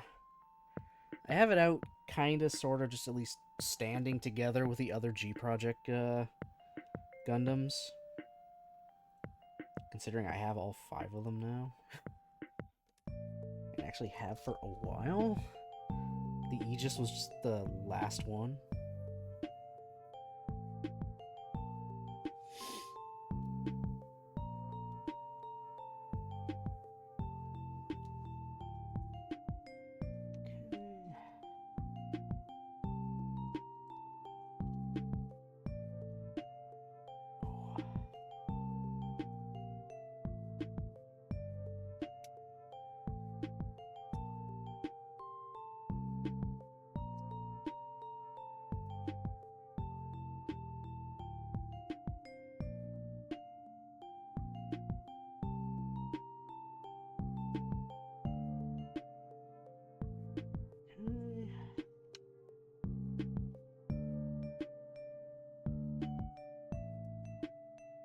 The weapons and the backpack are going to be the bane of my existence.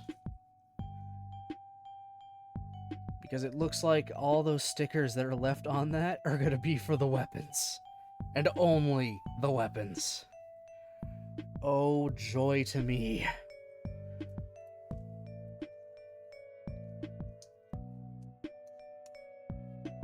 There we are.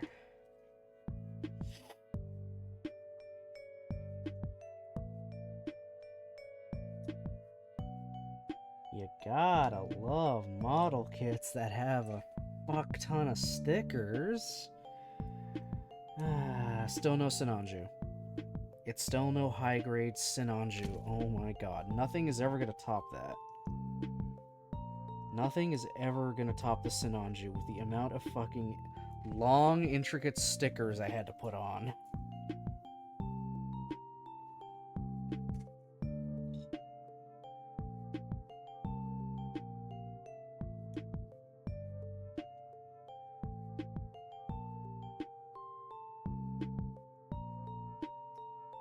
The wings, I don't think will be too bad. A lot of them are very big parts, as you can kind of see, and it's just kind of a lot of doing the exact same thing. I'll just probably be sandwiching a lot of these things together.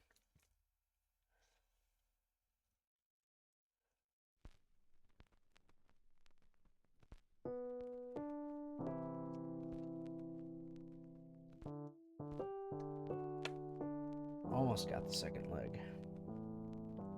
Let's just give it a thigh.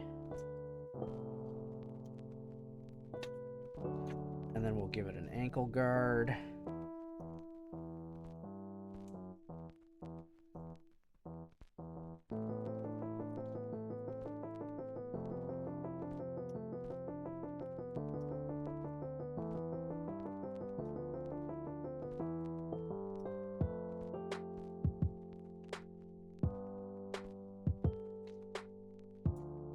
Whew.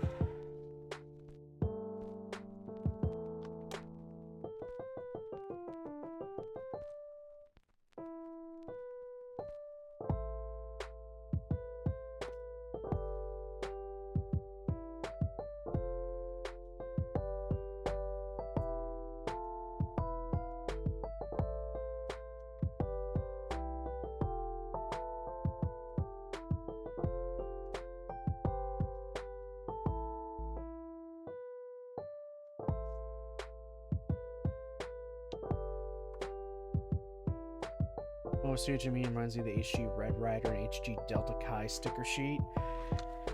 Oh, yeah. Sinanju's bad. Sinanju is an awful sticker sheet.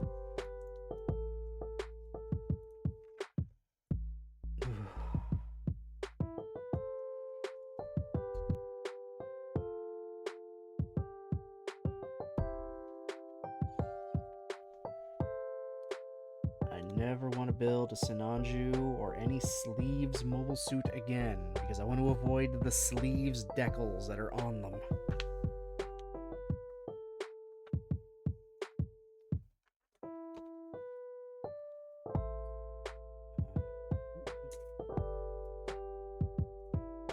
There you are.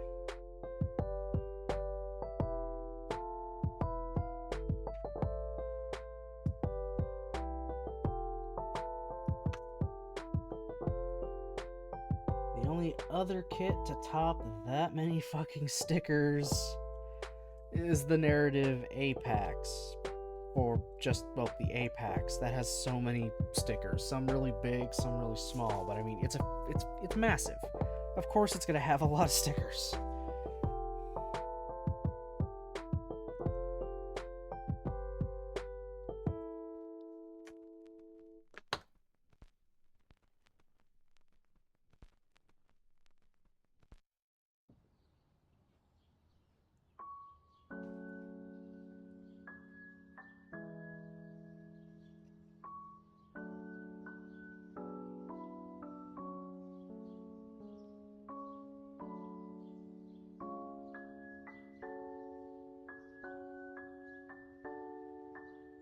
Something I'm noticing with this leg is go all the way down like it should.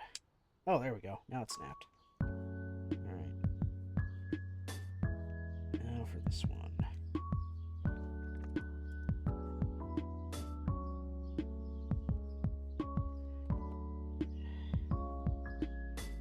There we go. Alright, we got the Strike Freedom's feetsies. Now we can build its waist. And then we get into all of its weapons. Oh my god. And its backpack.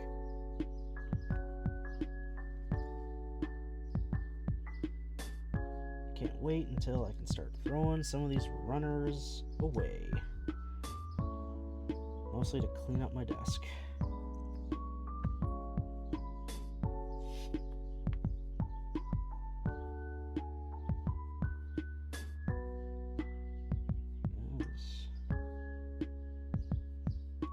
Nah, Apex ain't that bad. HG Macross kits are worse.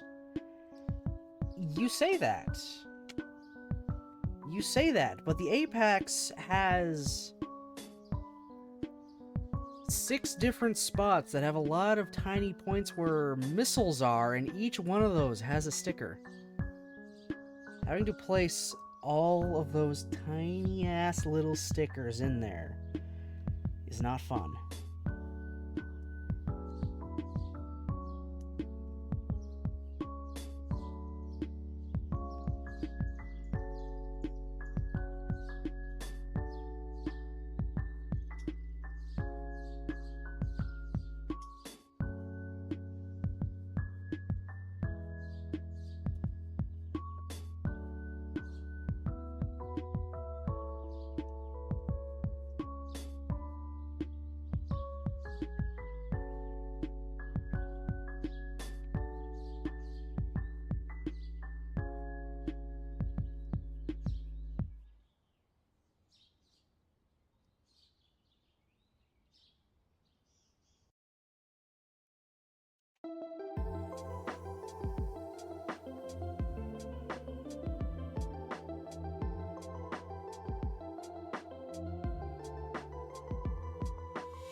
Still need this.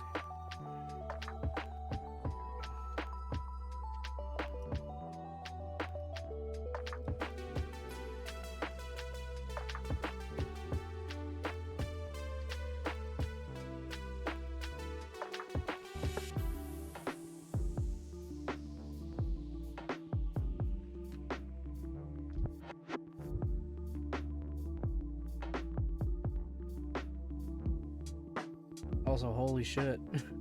This is its back skirt. It's got itself a premium back skirt that can actually move and is not just a big hunk of plastic. That's nice.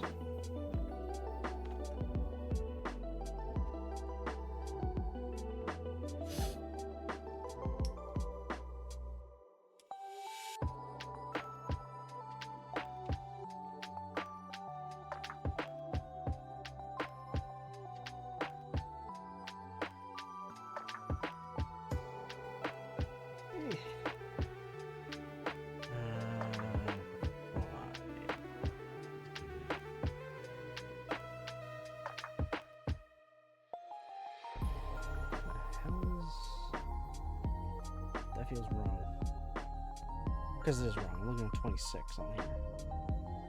There it is.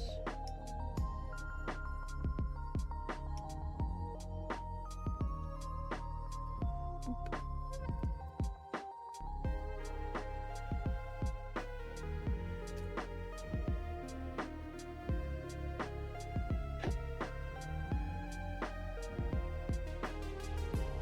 And then top.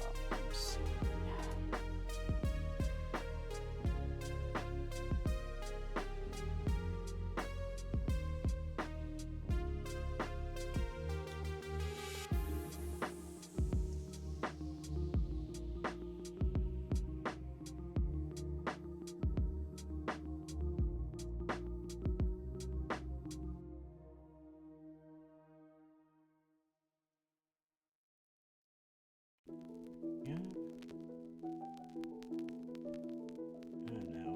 Side skirt.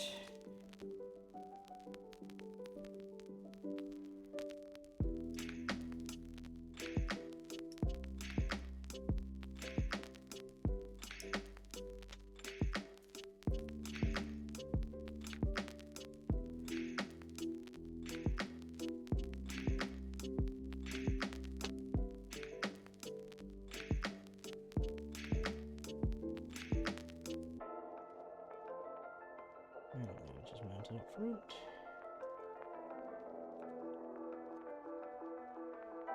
Look at that. We've got front and back skirts that move.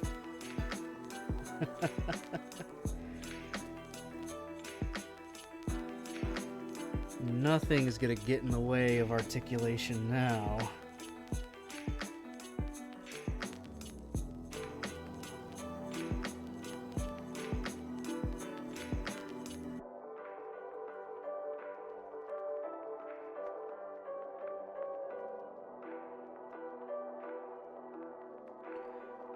Ta-da! We have legs and a lower body.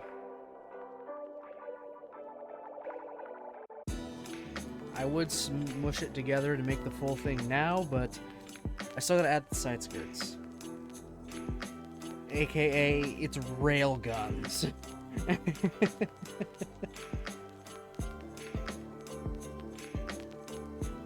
Its side skirts are rail guns. Like, that's baller.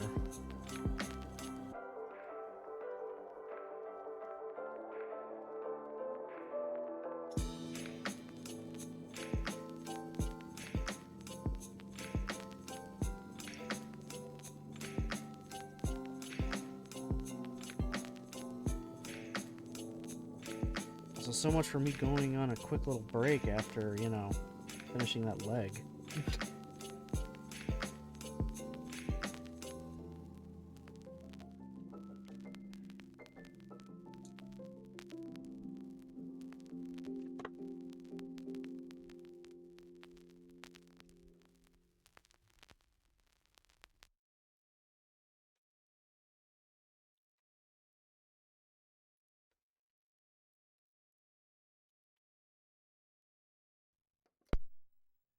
I'll build one railgun, then go on a quick break.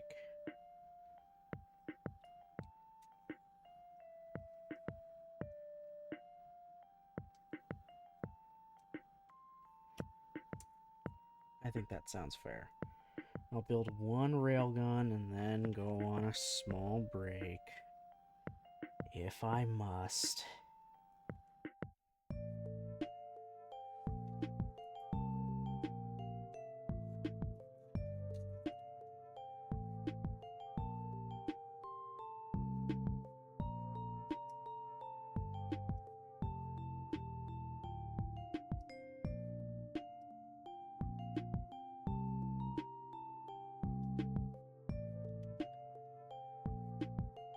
Tempted to buy the HG Strike Freedom, probably going to save up and get the MG full burst version.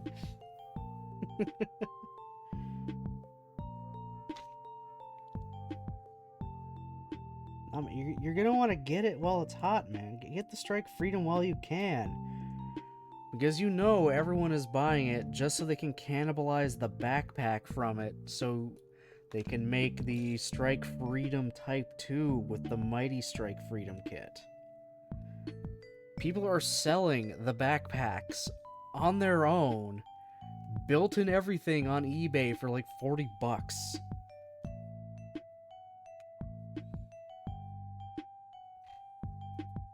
Just the fucking Dragoon backpack.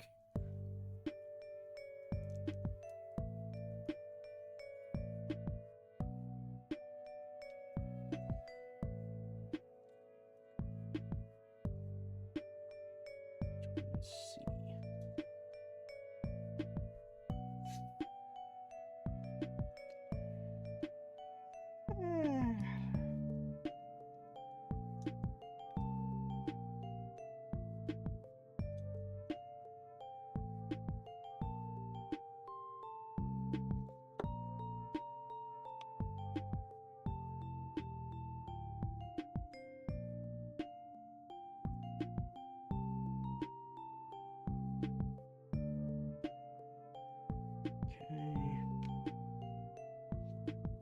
A here.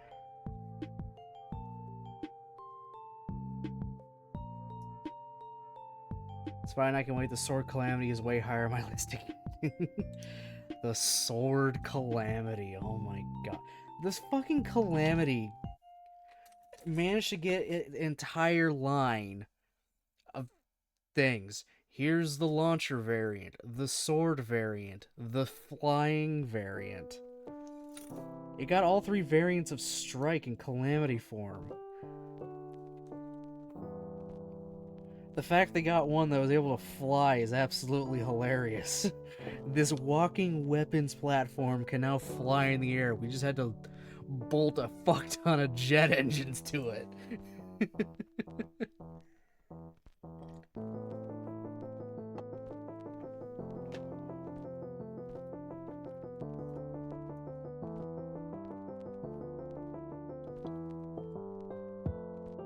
Sword Calamity's cool though. More or less, they just swapped out the cannon backpack for a sword carrying backpack. Still has the gun in its chest. Imagine getting into a sword clash with somebody with those things and then just firing off its, chest cannon. Good night.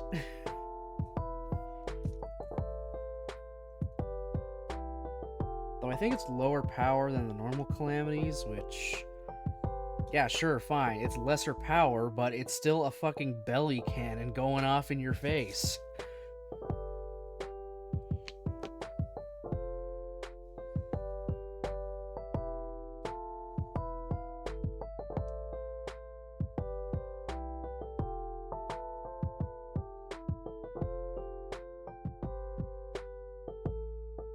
Okay. And that folds up. Doesn't make a full skirt like the Freedoms did, but it does the job. They simplified it. It doesn't have to fold in on itself 3 times. This is just a simple... this is just one hinge now. They simplified it, but also increased the power. Alright, side skirt. 27. This thing, okay.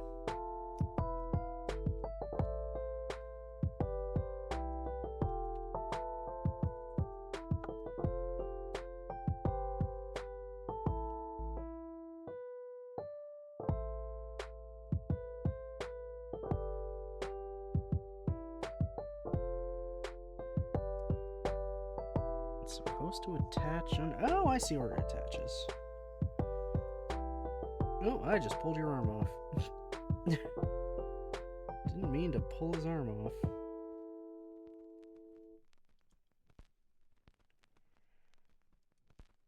Okay. That's one. But like I said, I'm going to take a very quick break now. I'll take a quick break, go to the bathroom, all that jazz. And then I'll be back. We will finish off the Strike Freedom. So, BRB.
Alright, I am back.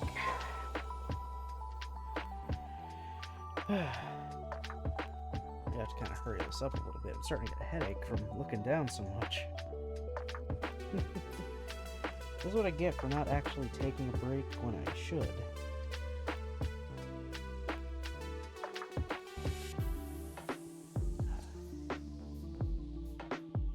I got plenty of ibuprofen and stuff, so I'll be good.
Ooh, I'm actually almost able to throw this away.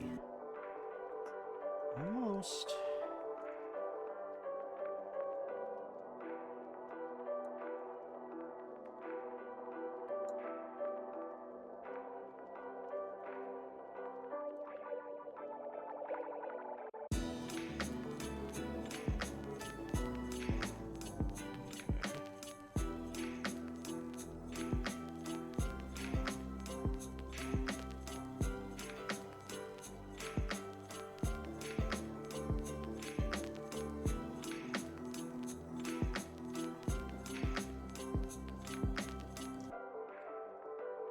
want.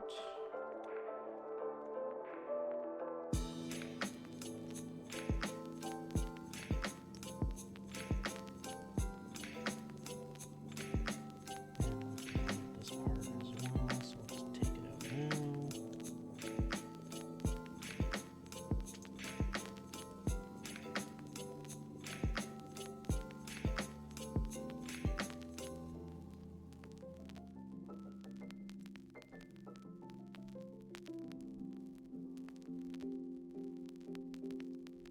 Oh crap, I did it backwards.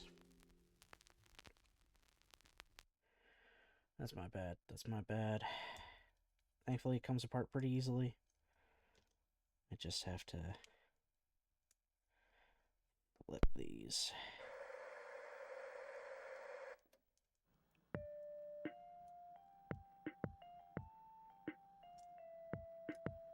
There. Now we're good. Easy peasy.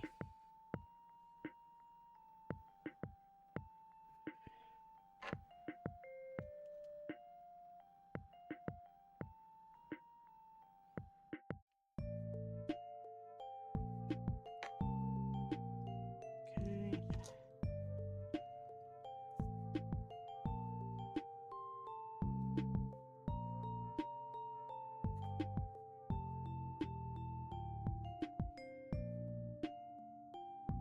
There's the other piece.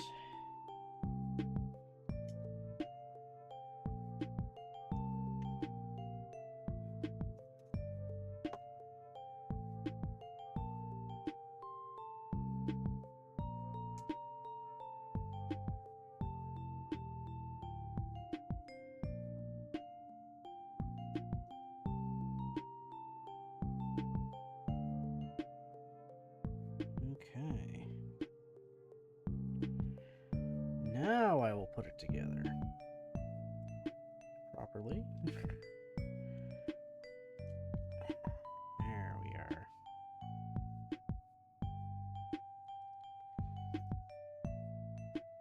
Almost there.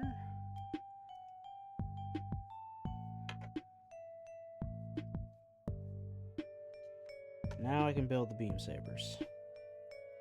That'll finally let me get rid of one of these.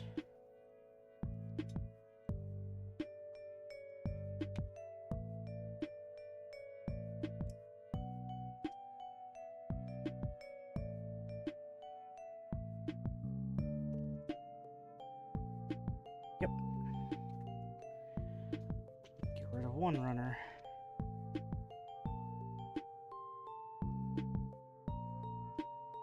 Alright, beam saber.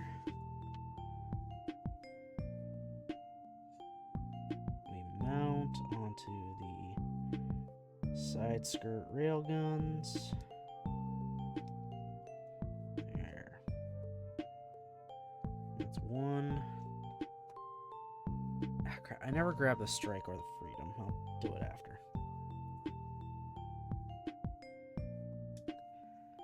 Grab them after I'm done.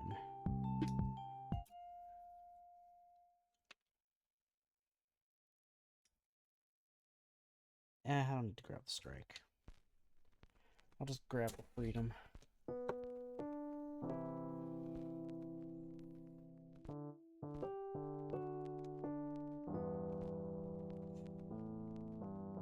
That's all I really need to truly compare.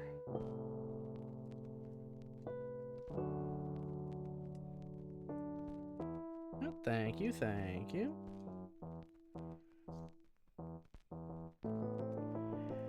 Alright, before we get the backpack, there is our strike freedom. Let me get it a little closer for you guys. There he is.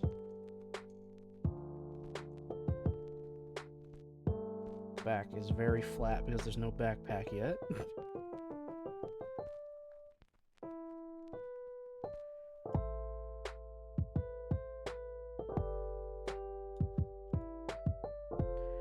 Also, which Gundam series would you hope appears in the next Super Robot Wars game? Ooh. They've pretty much much all have at this point, haven't they?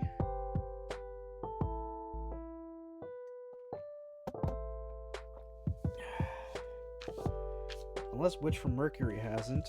If it hasn't, just throw it in there. I want to see the confused Tanuki deal with you know, hot-blooded men all the time.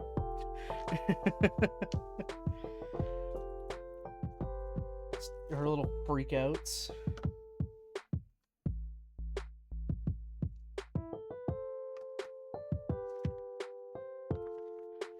Alright, now we get to build the Dragoon backpack. The good old Strike Freedom.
G-Witch, Thunderbolt, Seed Freedom have not appeared yet.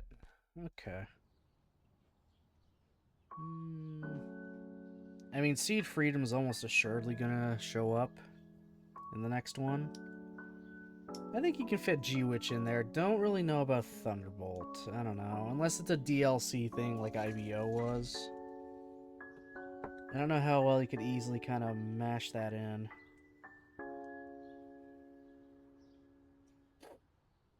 Okay, there's the backpack portion. Just the thrusters for the backpack itself, not the wings.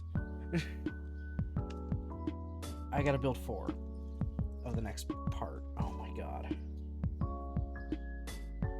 You gotta be kidding me. Alright. No, that's fine. It's actually not that bad.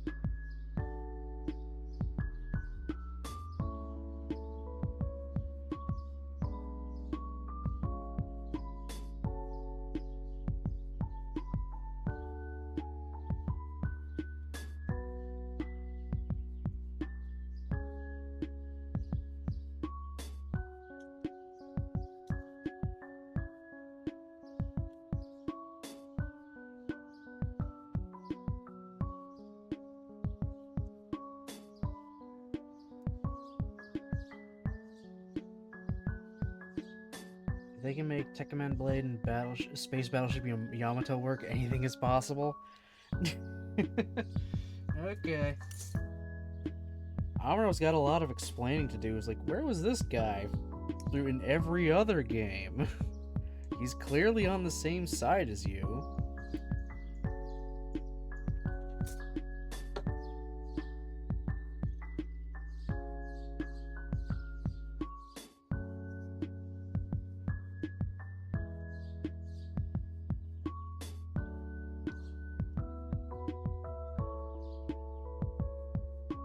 So I gotta build a few more of these.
exact same cookie cutter wing.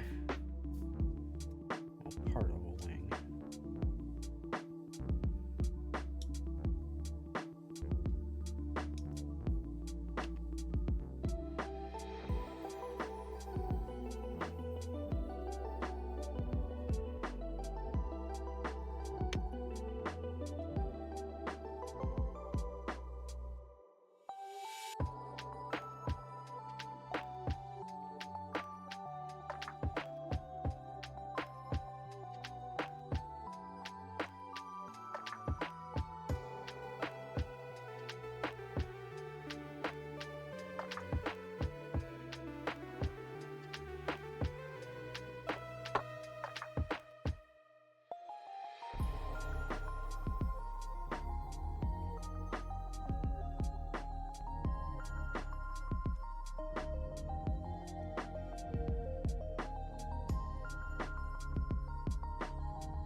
And the Dragoons.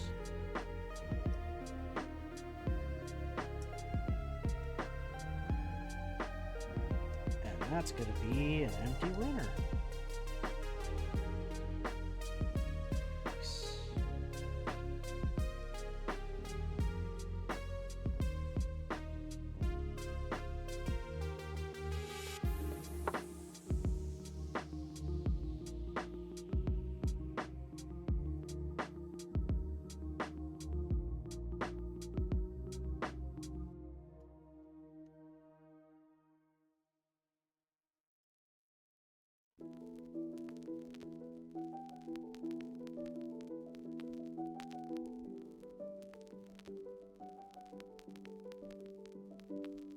Why aren't you going all the way? 'Cause of that stuff? Probably.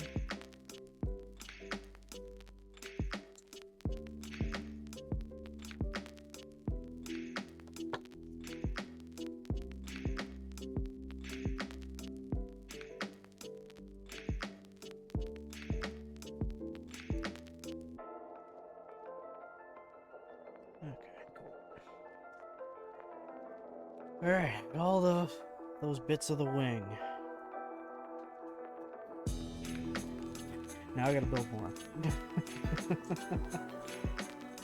Still. Alright, 11.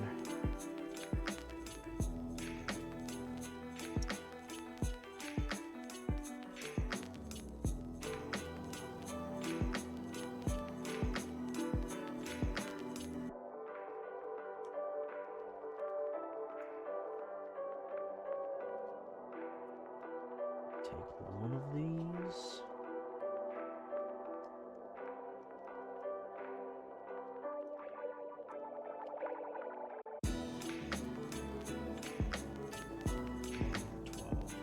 Sandwich it.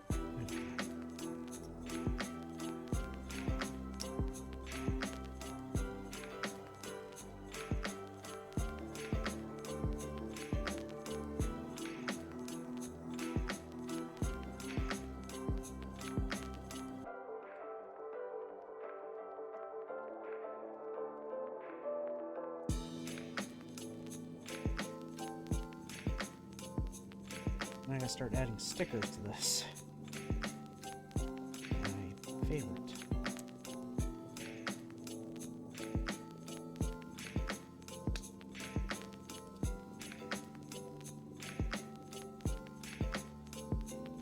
Oh, really? That doesn't stick together?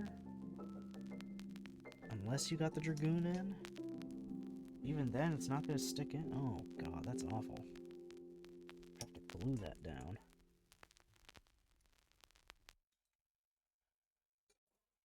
Just one more peg and it would have been perfectly in place.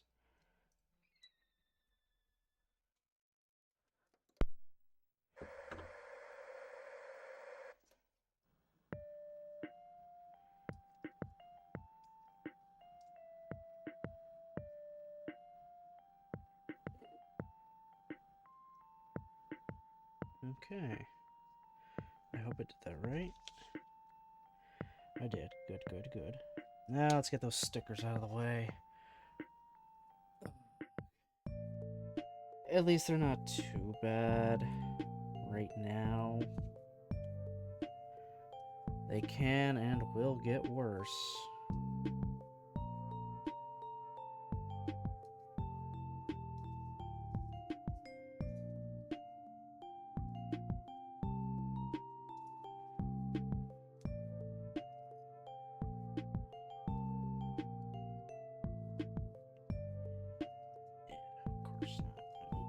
Actually, it's not too bad. Alright. Okay. Because I know it's going to want it on the other side. I'll just do that now. Why bother waiting? Let's just do it now.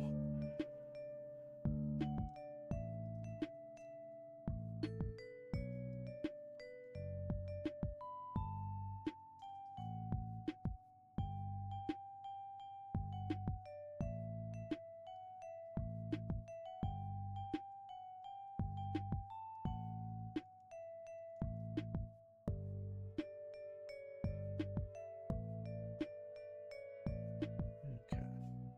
Got our yellow stickers on either side.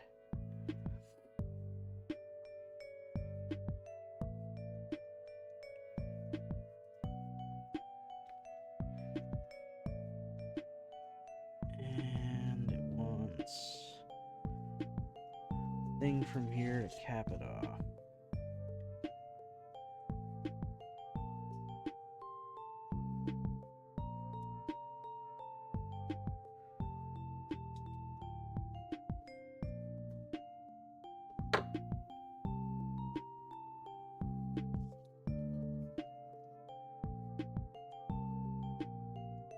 Okay, there's one.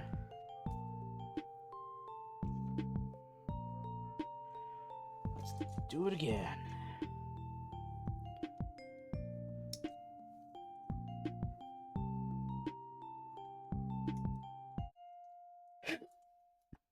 Excuse me.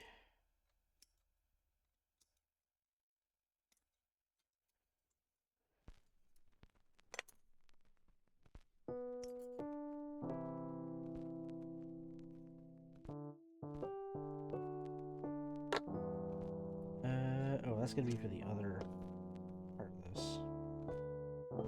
That's fine, I can do this one now.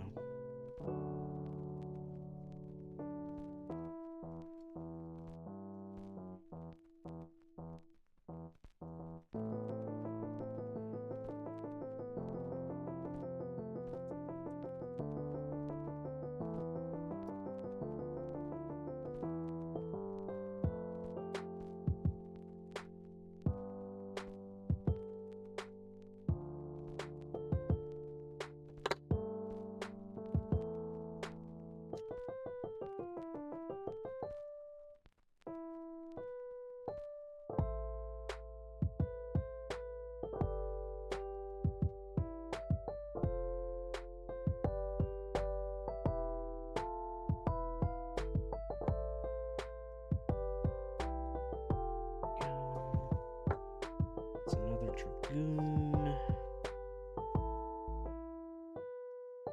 I'm pretty sure Dragoon in Seed is another acronym, because Seed loves to acronym everything. Gundam is an acronym. It is also, it's never the same acronym. Gundam shows up a lot as an operating OS, and it always means something different every time. Because God forbid it have any kind of consistency. Alright, get the yellow stickers on.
Maybe the team just wanted to have fun with coming up with different names for them. They went a little overboard. They went a little overboard. The Initial 5 have their own OS.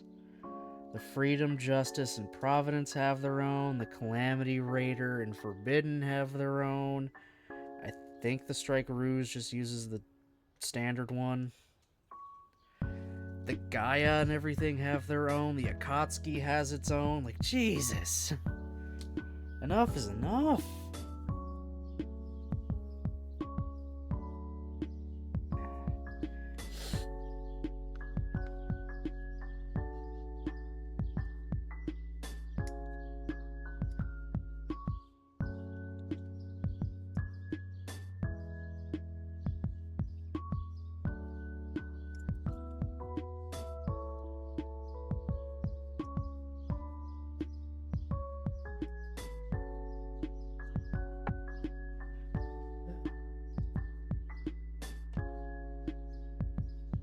Another one of these.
Almost done with the tedium of this. Almost.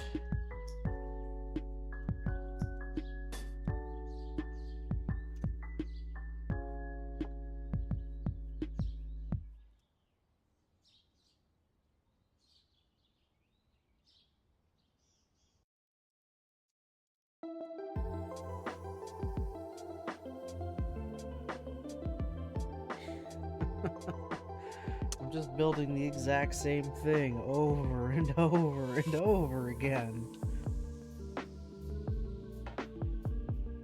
I don't even really need the instructions for the rest of the wing here.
Okay.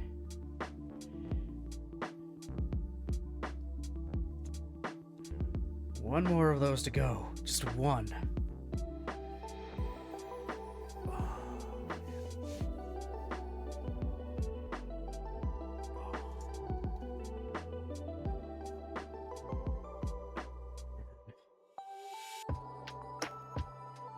Is it bad that I want it to be over?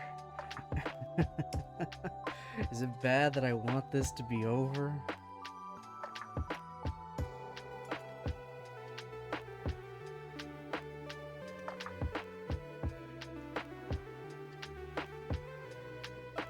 almost there. Almost there.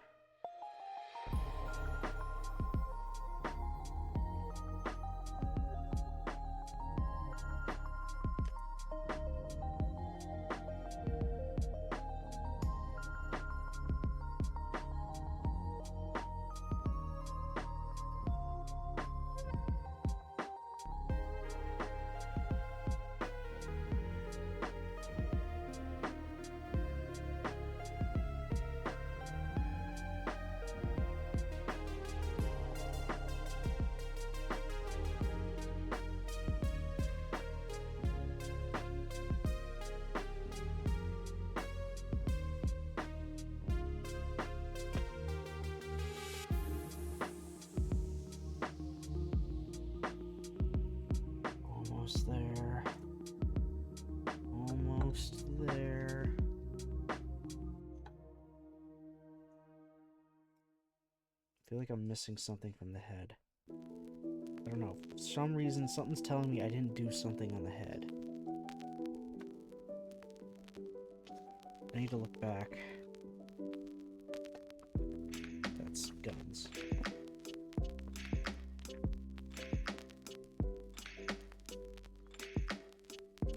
Yep.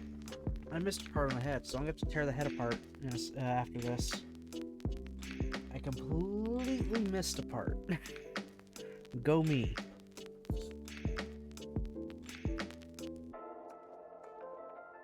Forgot a polycap? Not even. Not even. Actually, I'll just do the head now.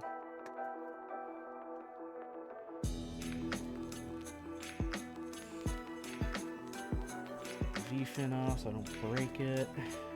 So I try to pry his face apart. This is so stupid of me.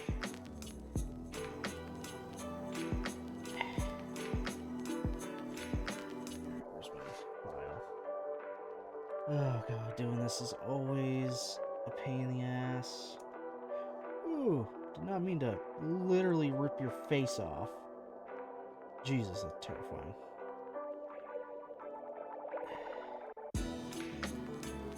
Wish I still had the part separator, but even then, this is really tight. Good lord, how the hell am I gonna do this?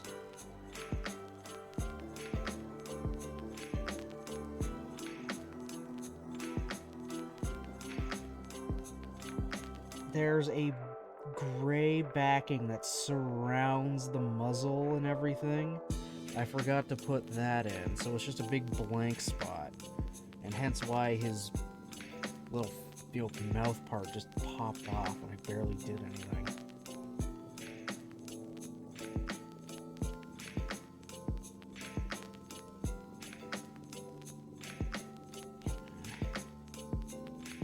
Oh my god.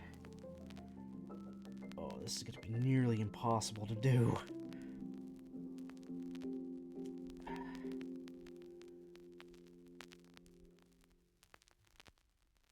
Of course, he doesn't have like a normal head like the others, or I can just kind of sandwich something in there and split it apart. No, it's got more going on. Ugh. What have I done? I don't know how I'm gonna do this.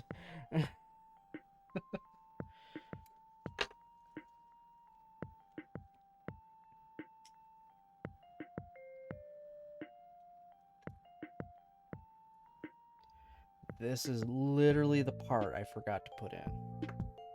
Unless I can somehow squeeze it behind, but I don't think I can do that.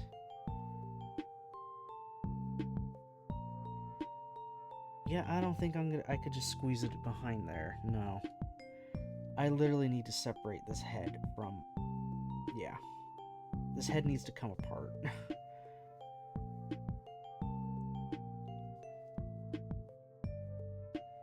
I gotta do it without breaking it. That's a challenge and a half for it. Oh, wait a minute. Challenge and a half, and yet there I did something and it's starting to come apart.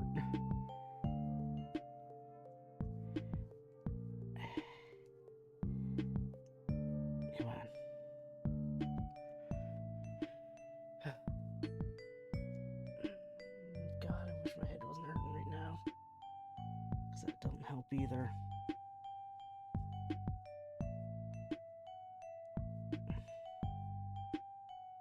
My nails are like a tad too big.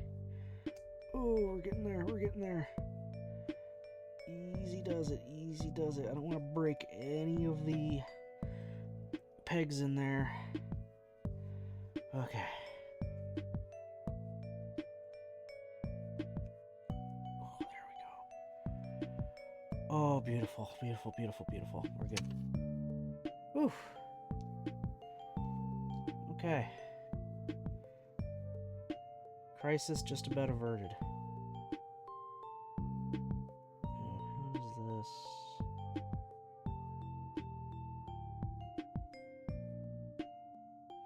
this go?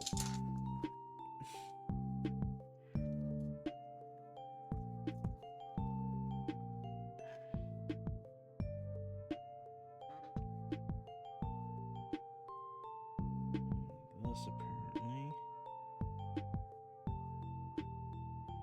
Oh, yep.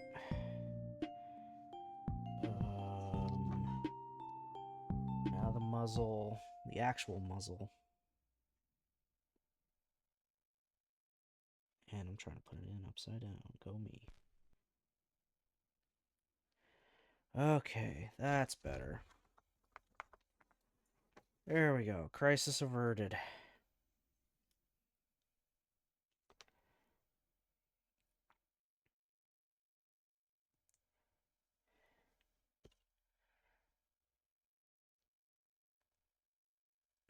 Damn music.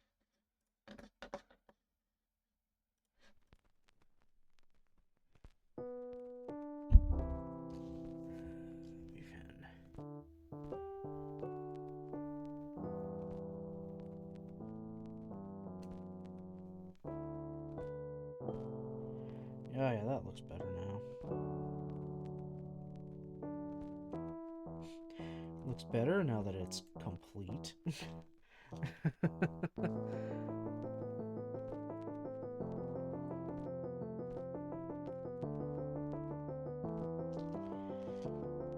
My fingers are too big for this.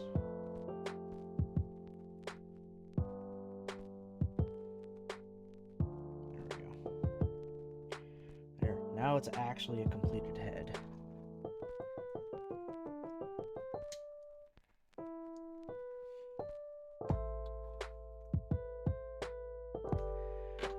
Okay. Back to the wing.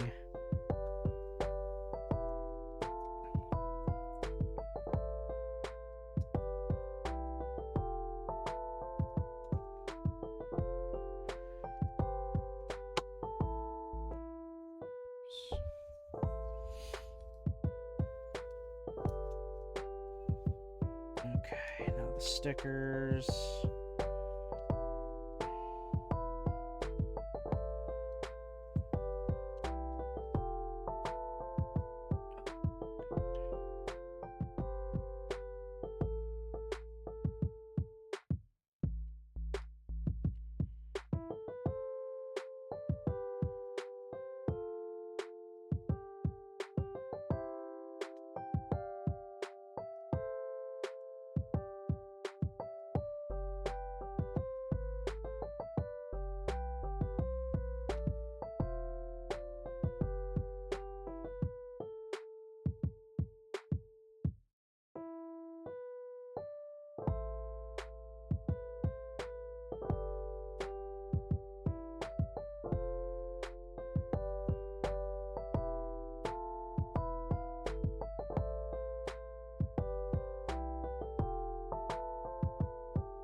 Oh, thanks for the follow, Daniel. Appreciate it. Hope your day's doing well.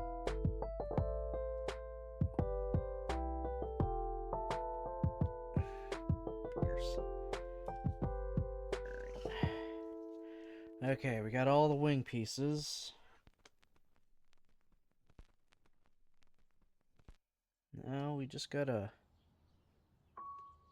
throw them all together.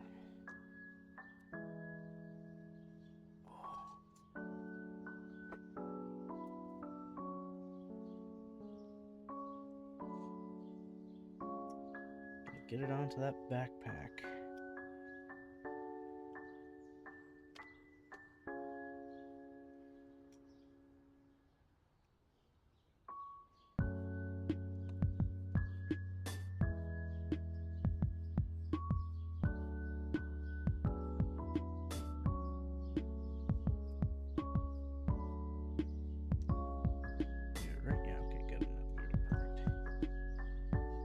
Afraid I might have accidentally muted myself somehow. But it's not like my old mic. This one has an actual physical button and not just like a touch sensitive one. This one I physically have to press it in. I can't just accidentally knock my mic and mute myself.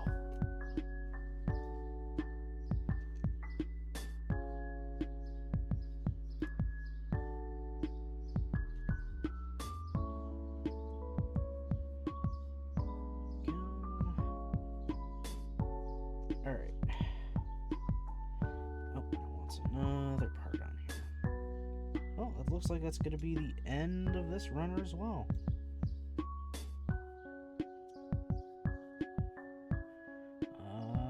Yep.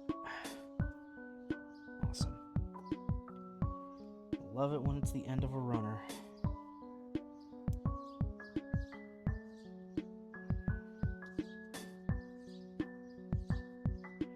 Alright, so one on one side. One on the other.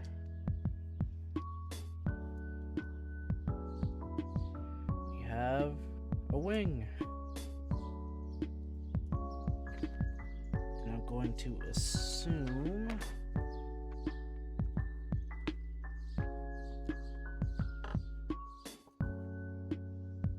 okay, no, it's just telling me do it twice. Yeah.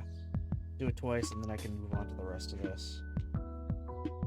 Which I'd keep that covered right now, because that's all just kind of like how to pose stuff. Not when you want to do its full burst mode.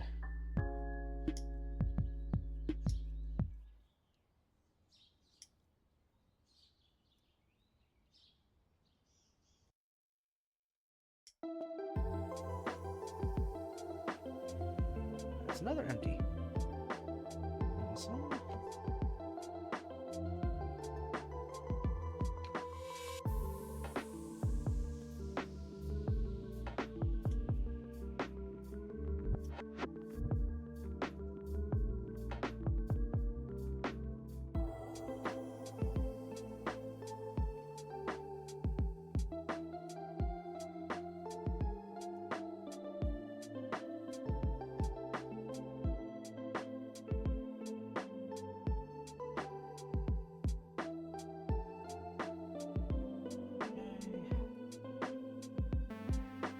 This bad boy, we're almost there. The end is nigh.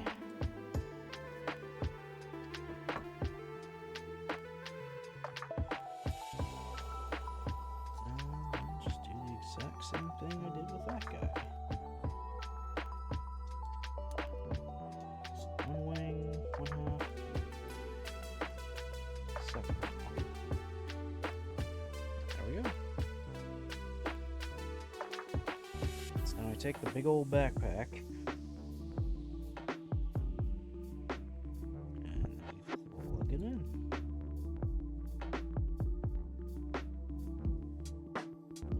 Get in.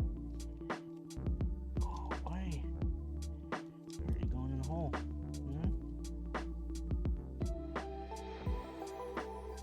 The other one went in the hole just fine. Why are you fighting me?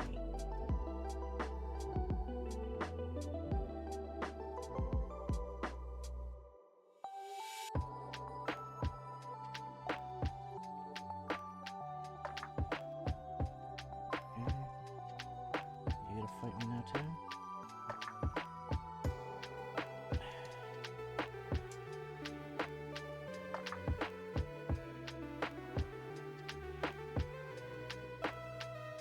You know what? Screw it. I'm taking the wings parts off while I do this.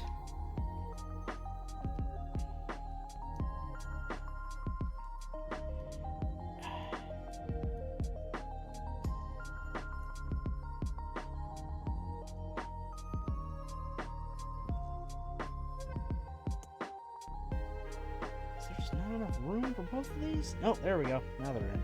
There we go. There we go. Alright. Put these back together now. I don't know why it was fighting me so hard.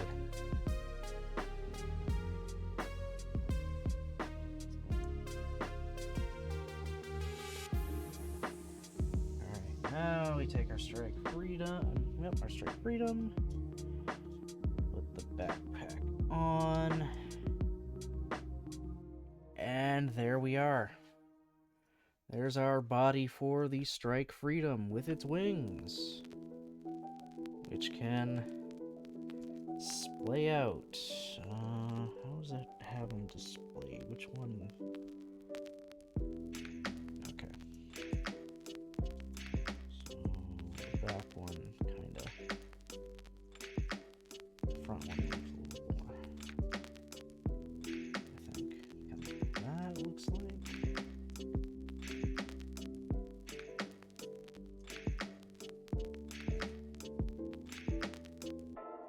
There's definitely a good way, better way for me to do it. I just have to play around with it so it gets to a look I actually like. But just getting these things to be even is the fun part. There we go, our strike freedom with its big ass wings that are also drones. All right, strike freedom, let your wings be a kickstand to keep you upright. Because now I gotta build the rest of your weapons. I.e. one thing. Like two things. Your guns. It's, it's beam shield. Guess what? It's done. And then these tiny little...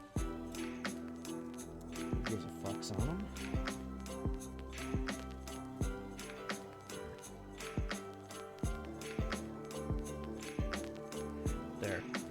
There's the beam shield.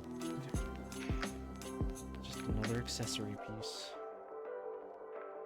Okay, I gotta keep this around for the guns. And I gotta use stickers. Oh my god. The rest of these stickers are for the guns. Jesus.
Okay.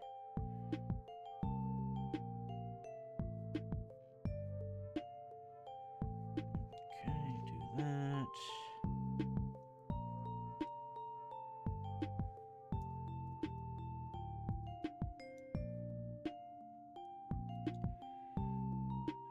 Wait, how does it want me to do it? Oh, it just kind of slides up like that, right?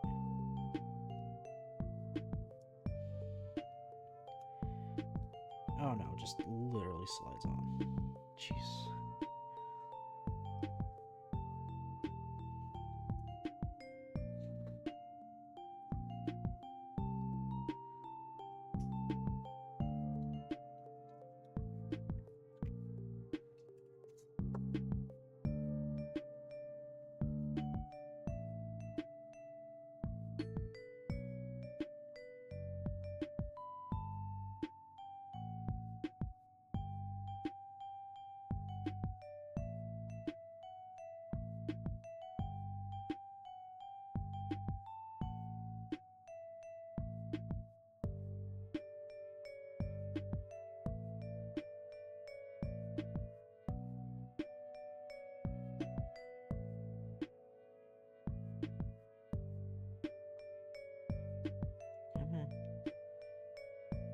getting a simple sticker to go around.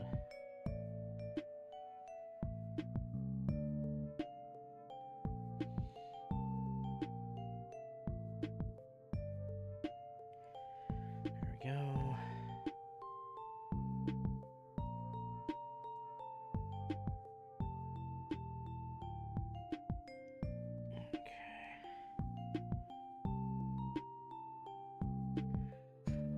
Holy shit. Is this done? Oh no. Forgot that's all the red parts. This just has the covers for the rifles.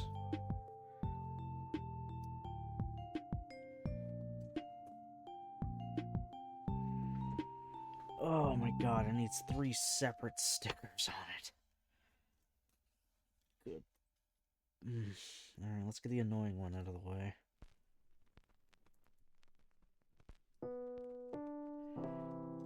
Oh god, I hate that.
Okay, the annoying one wasn't too bad. It actually went on pretty easily. Next. Oh, yeah. Let's go with the next actual. Well, actually, we'll go with the semi-easy one and then the next actual annoying one.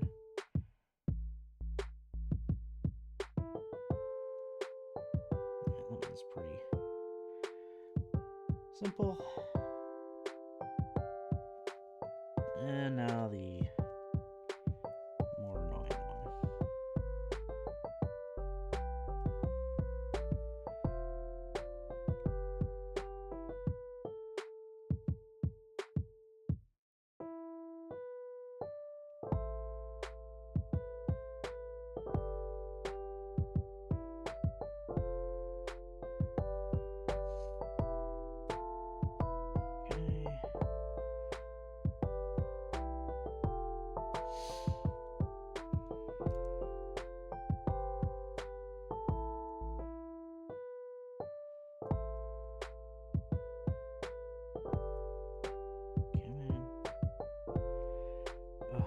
Bastard. Don't want to go properly, do ya? Okay, give me a second here. Let me get the other piece I need. Maybe that'll help to line it all up.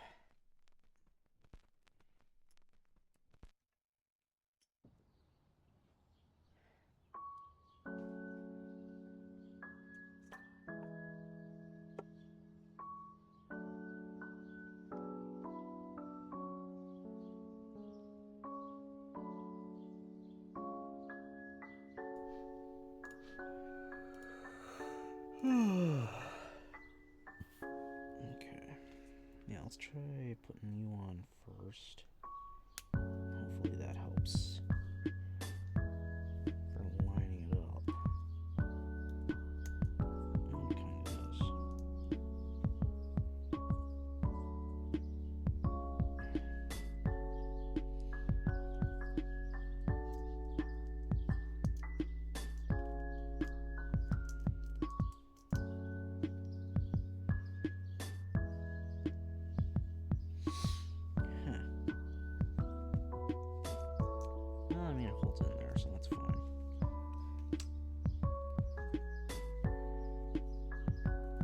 holds in, I'm satisfied.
Barrel, and then the actual, handle. Otherwise, I'm not gonna be able to hold the damn rifle.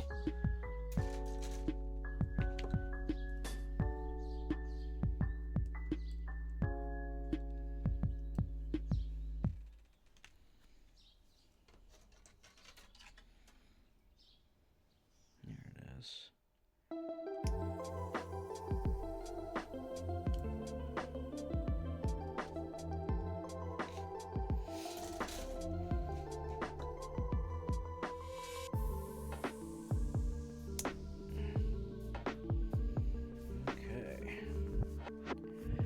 Have one of its beam rifles. Choo choo.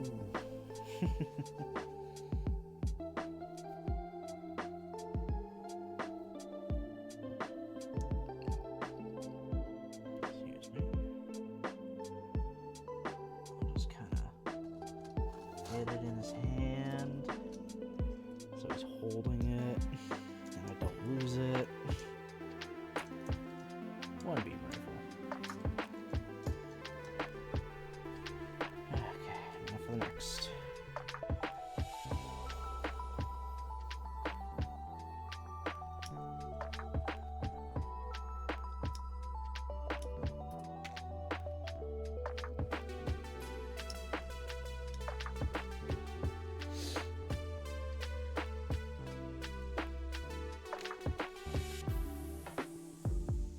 Realized I threw this thing over here despite the fact I still need 2 parts off of it. So we'll just keep it over there right now and pretend I didn't throw it over. Alright, these two need stickers.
Oh, okay. One of them is the collapsible one that will plug into the other. Okay.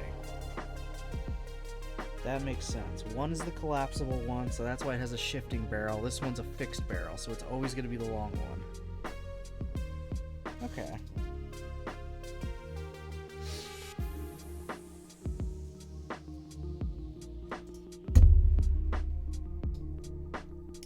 So even though they're technically the same rifle, they're built 2 different ways.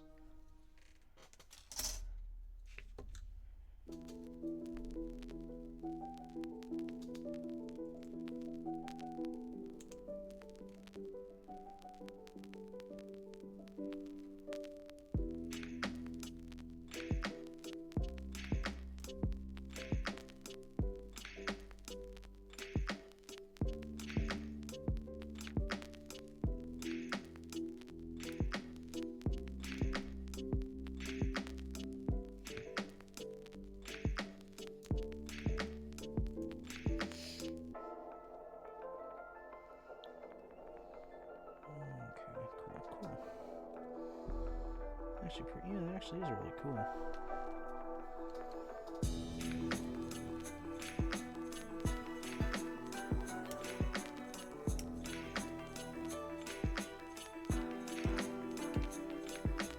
And that's it for that guy.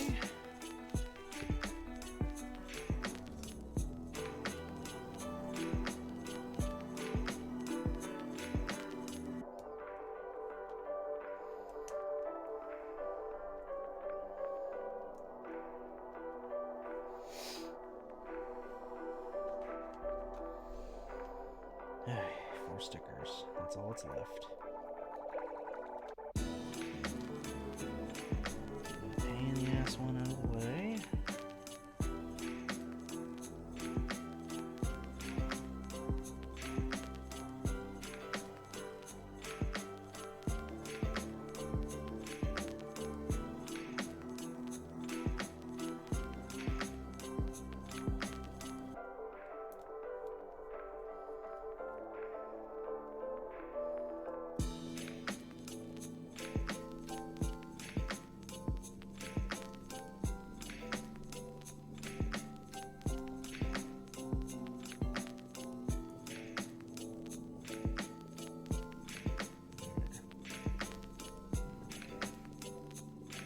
Actually hugs it. The sticker actually hugs this thing really nicely.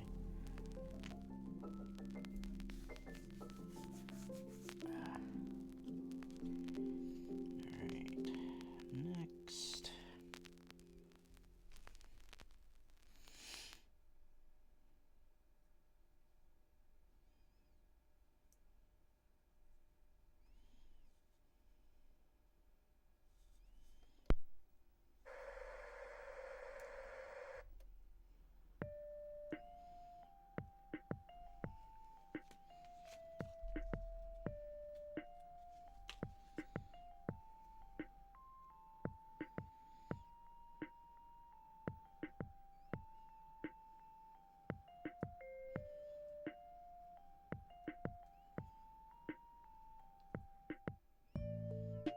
There we go. Holy crap. Almost. It's the last piece on this runner.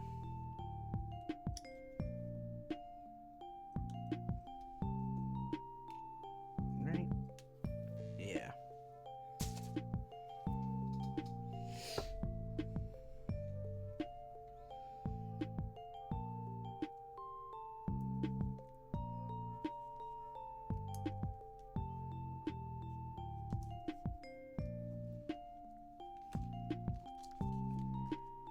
Final sticker.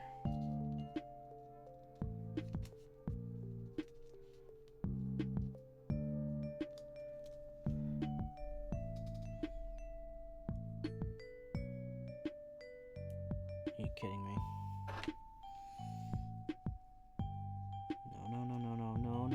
No. Not on here. Not on the instructions.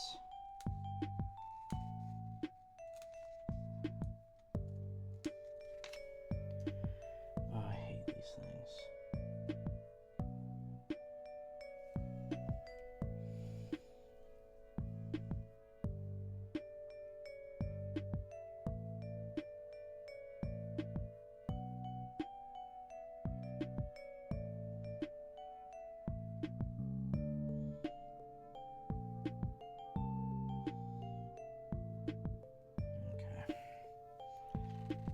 That's it for stickers, finally.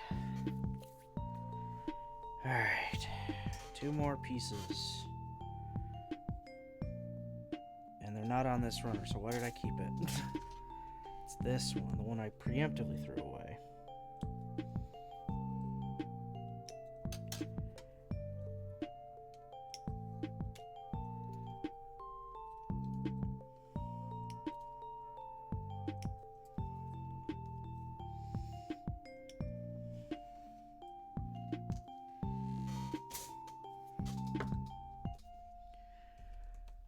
Alright.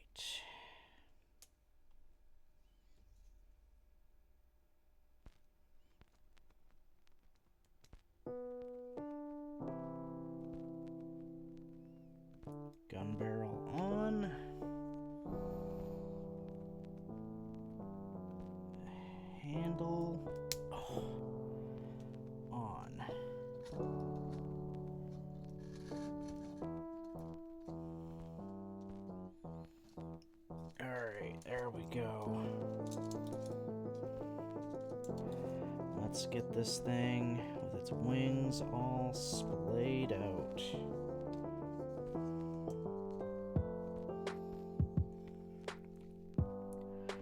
There we are, the Strike Freedom. Let me just kind of focus it a little more. In all of its glory. Not bad, honestly. In kit form, I kind of like it. Kind of like it a little more than an animation. Now, this is the upgrade of the Freedom. So, I gotta get the Freedom so we can compare it.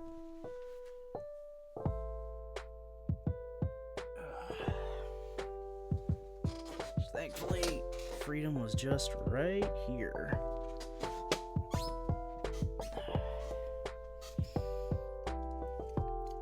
So let me just get its wings all splayed out in their glory. If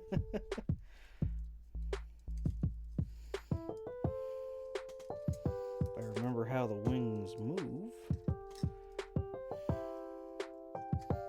Something like that. I think. Good Lord, you're doing a little stanky leg there. So there we go. The Freedom and the Strike Freedom. Let me actually get the its the PNG out of here. That's not the PNG I want. There we go. Freedom and Strike Freedom. You can see similarities and you can see the differences. There's its big old physical shield. They're facing each other. They're... I think just because of how I have Strike Freedom, like, you know, Freedom standing, he looks a little shorter than Strike Freedom. But I mean, together they don't look too bad. I just gotta get some panel lining a little bit on Strike Freedom here and it'll look even better.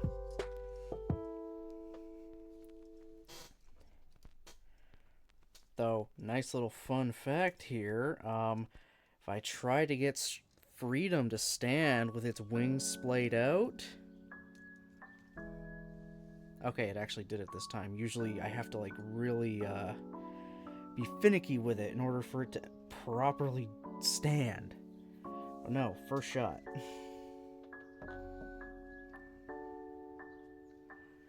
Ooh, what's going on with your backpack?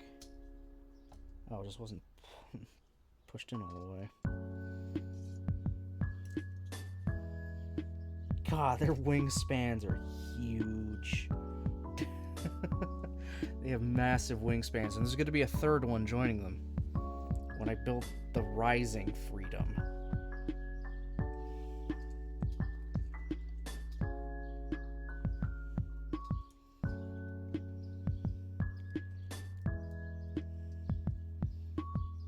Oh, God. Okay, so I don't need that. I don't need my sheet anymore.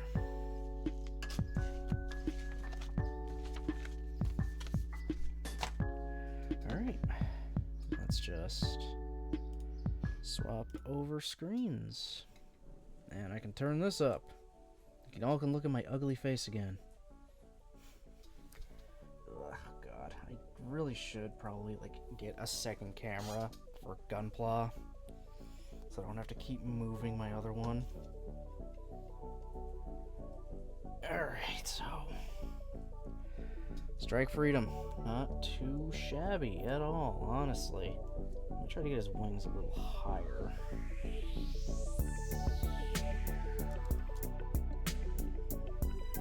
That's not too bad. I can make this better, obviously. I just have to mess around with it a little more to get them splayed out a little more. Probably if I do this, I'll splay them out a lot. Oh God, it really does. Oh God. Oh God. That really, holy shit. Yeah, wow. Yeah.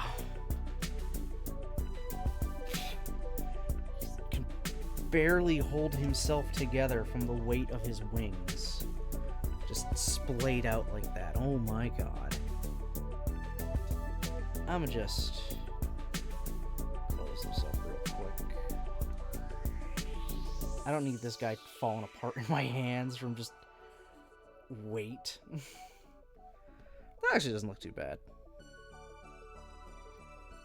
I'm happy. I'm happy with it. I'm actually glad I got this thing. It was a very spur of the moment thing, but I'm satisfied. Pretty satisfied with it. Got a lot of little bits all over my desk now. Yeah, I'll clean those up. Alright. So, like I kind of said at the beginning, I don't have my schedule for next week done, so I'm gonna kind of do it now real fast for you guys. I mean, you're not gonna see anything, but you'll just see me kind of typing it out. I kind of have the idea of what I want to do, and I have the days already set. I did that kind of just on a break.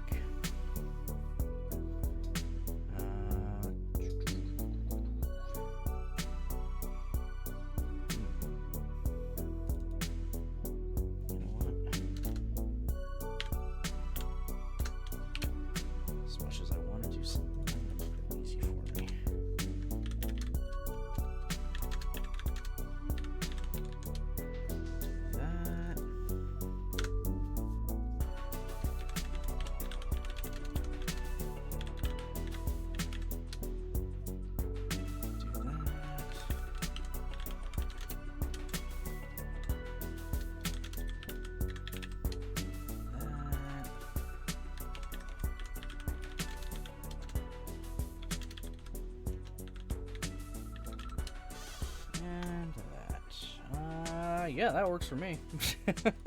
If I end up changing it later, I'll end up changing it later. But right now, this'll do. This'll do. Just gotta download this mofo. Alright, that's done. Oh, wait, continue. Yep, okay, now it's done. Hey, Brozard! How's it going, buddy? Hey, I mean, you got here just in time for me to make the schedule for next week. But because you just got in, this is our finished product for the Strike Freedom. He's got 2 guns that can actually, the guns can combine together, so let me try that. I didn't actually try that yet. I want to see that. I take his guns out of his hands and he falls over. I didn't know these were load-bearing guns.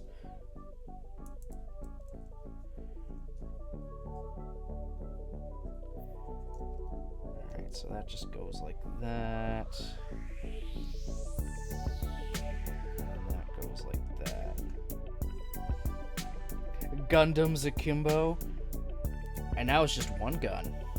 Just one big old rifle. Actually kind of ingenious. I actually like how that's set up. So I did it completely off camera for you guys, but we got our 2 guns. Yeah, 2 guns. This guy is totally stationary, but I can pull out his stock. So he's got more of a stock. This guy, fold up his handle, collapse his barrel. His little stock butt flap here, I have to turn it to the side to reveal a hole. And then just in. And we got ourselves a big rifle.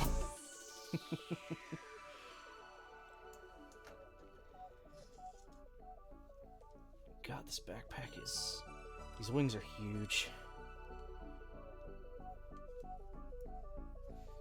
So apparently I can hook the guns onto the side skirts somehow? Oh, this is genius. Never mind. It's not okay, this is actually kind of cool. Doing this all on camera for you guys too now. Oh god, your one arm really likes popping out. So, to store these bad boys if I don't want the strike freedom to use them. I think I gotta fold them up to do it too. Completely? Probably. I'm gonna say yes. So fold up both of their handles. Turn that guy back. Take our strike freedom here. The side skirts that have his railguns and beam sabers. Literally swivel them behind it. They were put on a swivel when I put them together. I wasn't exactly sure what those were for, and I just knocked his V-fin off. Alright, the strike freedom's losing its head for a second. So, its side skirts are now behind it. But there's still the peg holes in here. And those clip into with little tabs that are on his rifles. Okay, he's actually so heavy his waist can't really support him. He's slowly coming apart. If I hold him in the air like that for too long, he will fall apart. I'd have to thicken up the joint somehow. No, I know what that is. It's using like glue or clear nail polish or whatnot. Just a very, very thin coat. So it tightens it up, but you're not really having to force it in there.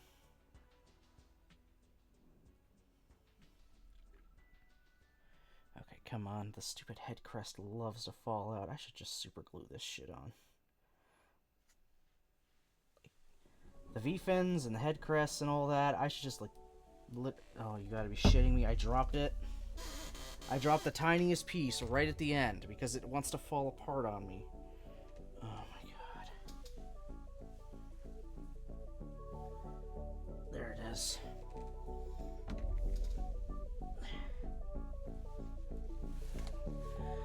Okay. Okay. I'm just trying to put his head back together so I can show you guys the schedule I literally just made. And then I can end off for the night.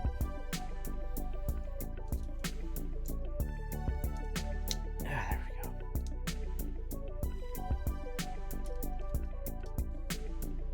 Okay. So there. Beam rifles are now stored on the side skirts, and the regular side skirts are now in front of the butt flap. He still has access to his beam sabers, but he can't use his railguns, which, who cares? They're railguns.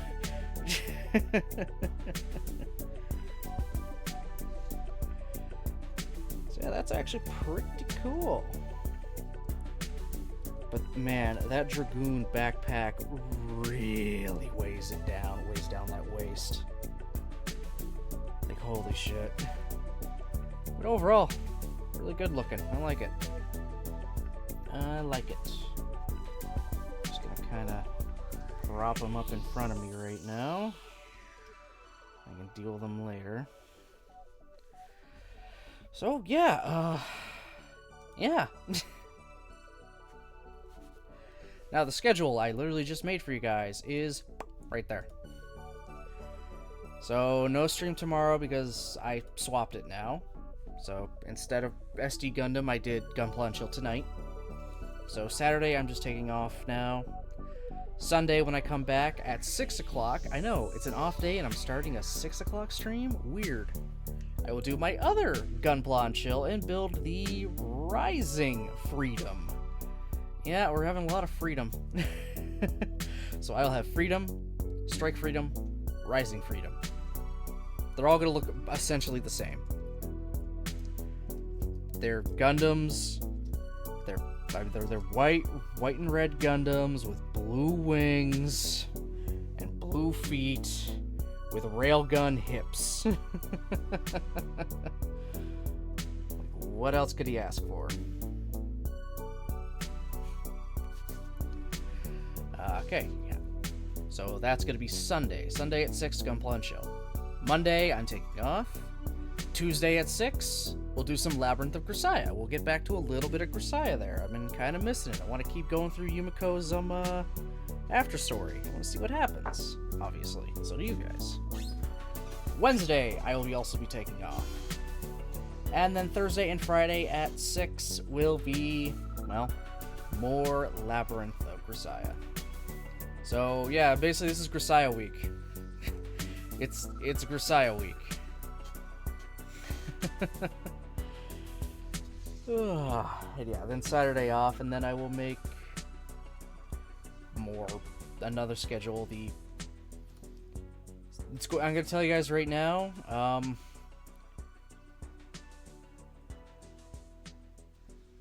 Variety week is gonna be a little weird. I'll tell you that right. I'm just gonna say now. Variety week this month is gonna be weird. So just be prepared for that. We'll see, Michiru, but we won't be getting to her after story for a while because I'm leaving her for last. Because I'm going in the reverse order. So I did Michiru first. Now I'm gonna be doing her last. But God, I love Michiru. She's amazing. I know. I'm sorry, Brozard, but it's how I wanted to make it fair. Think of it this way, man. I'm saving best for last. Mochi would kill me right now if he was here for saying that, but whatever. I said what I said. Okay. Yeah. There's nothing else for me right now. Nothing else for me for tonight. This little out of nowhere stream.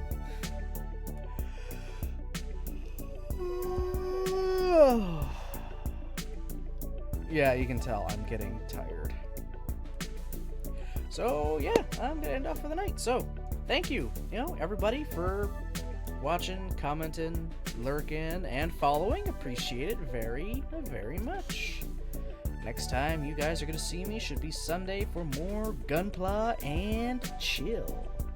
So, I hope you all have yourselves a great rest of your night, and I'll see you next time.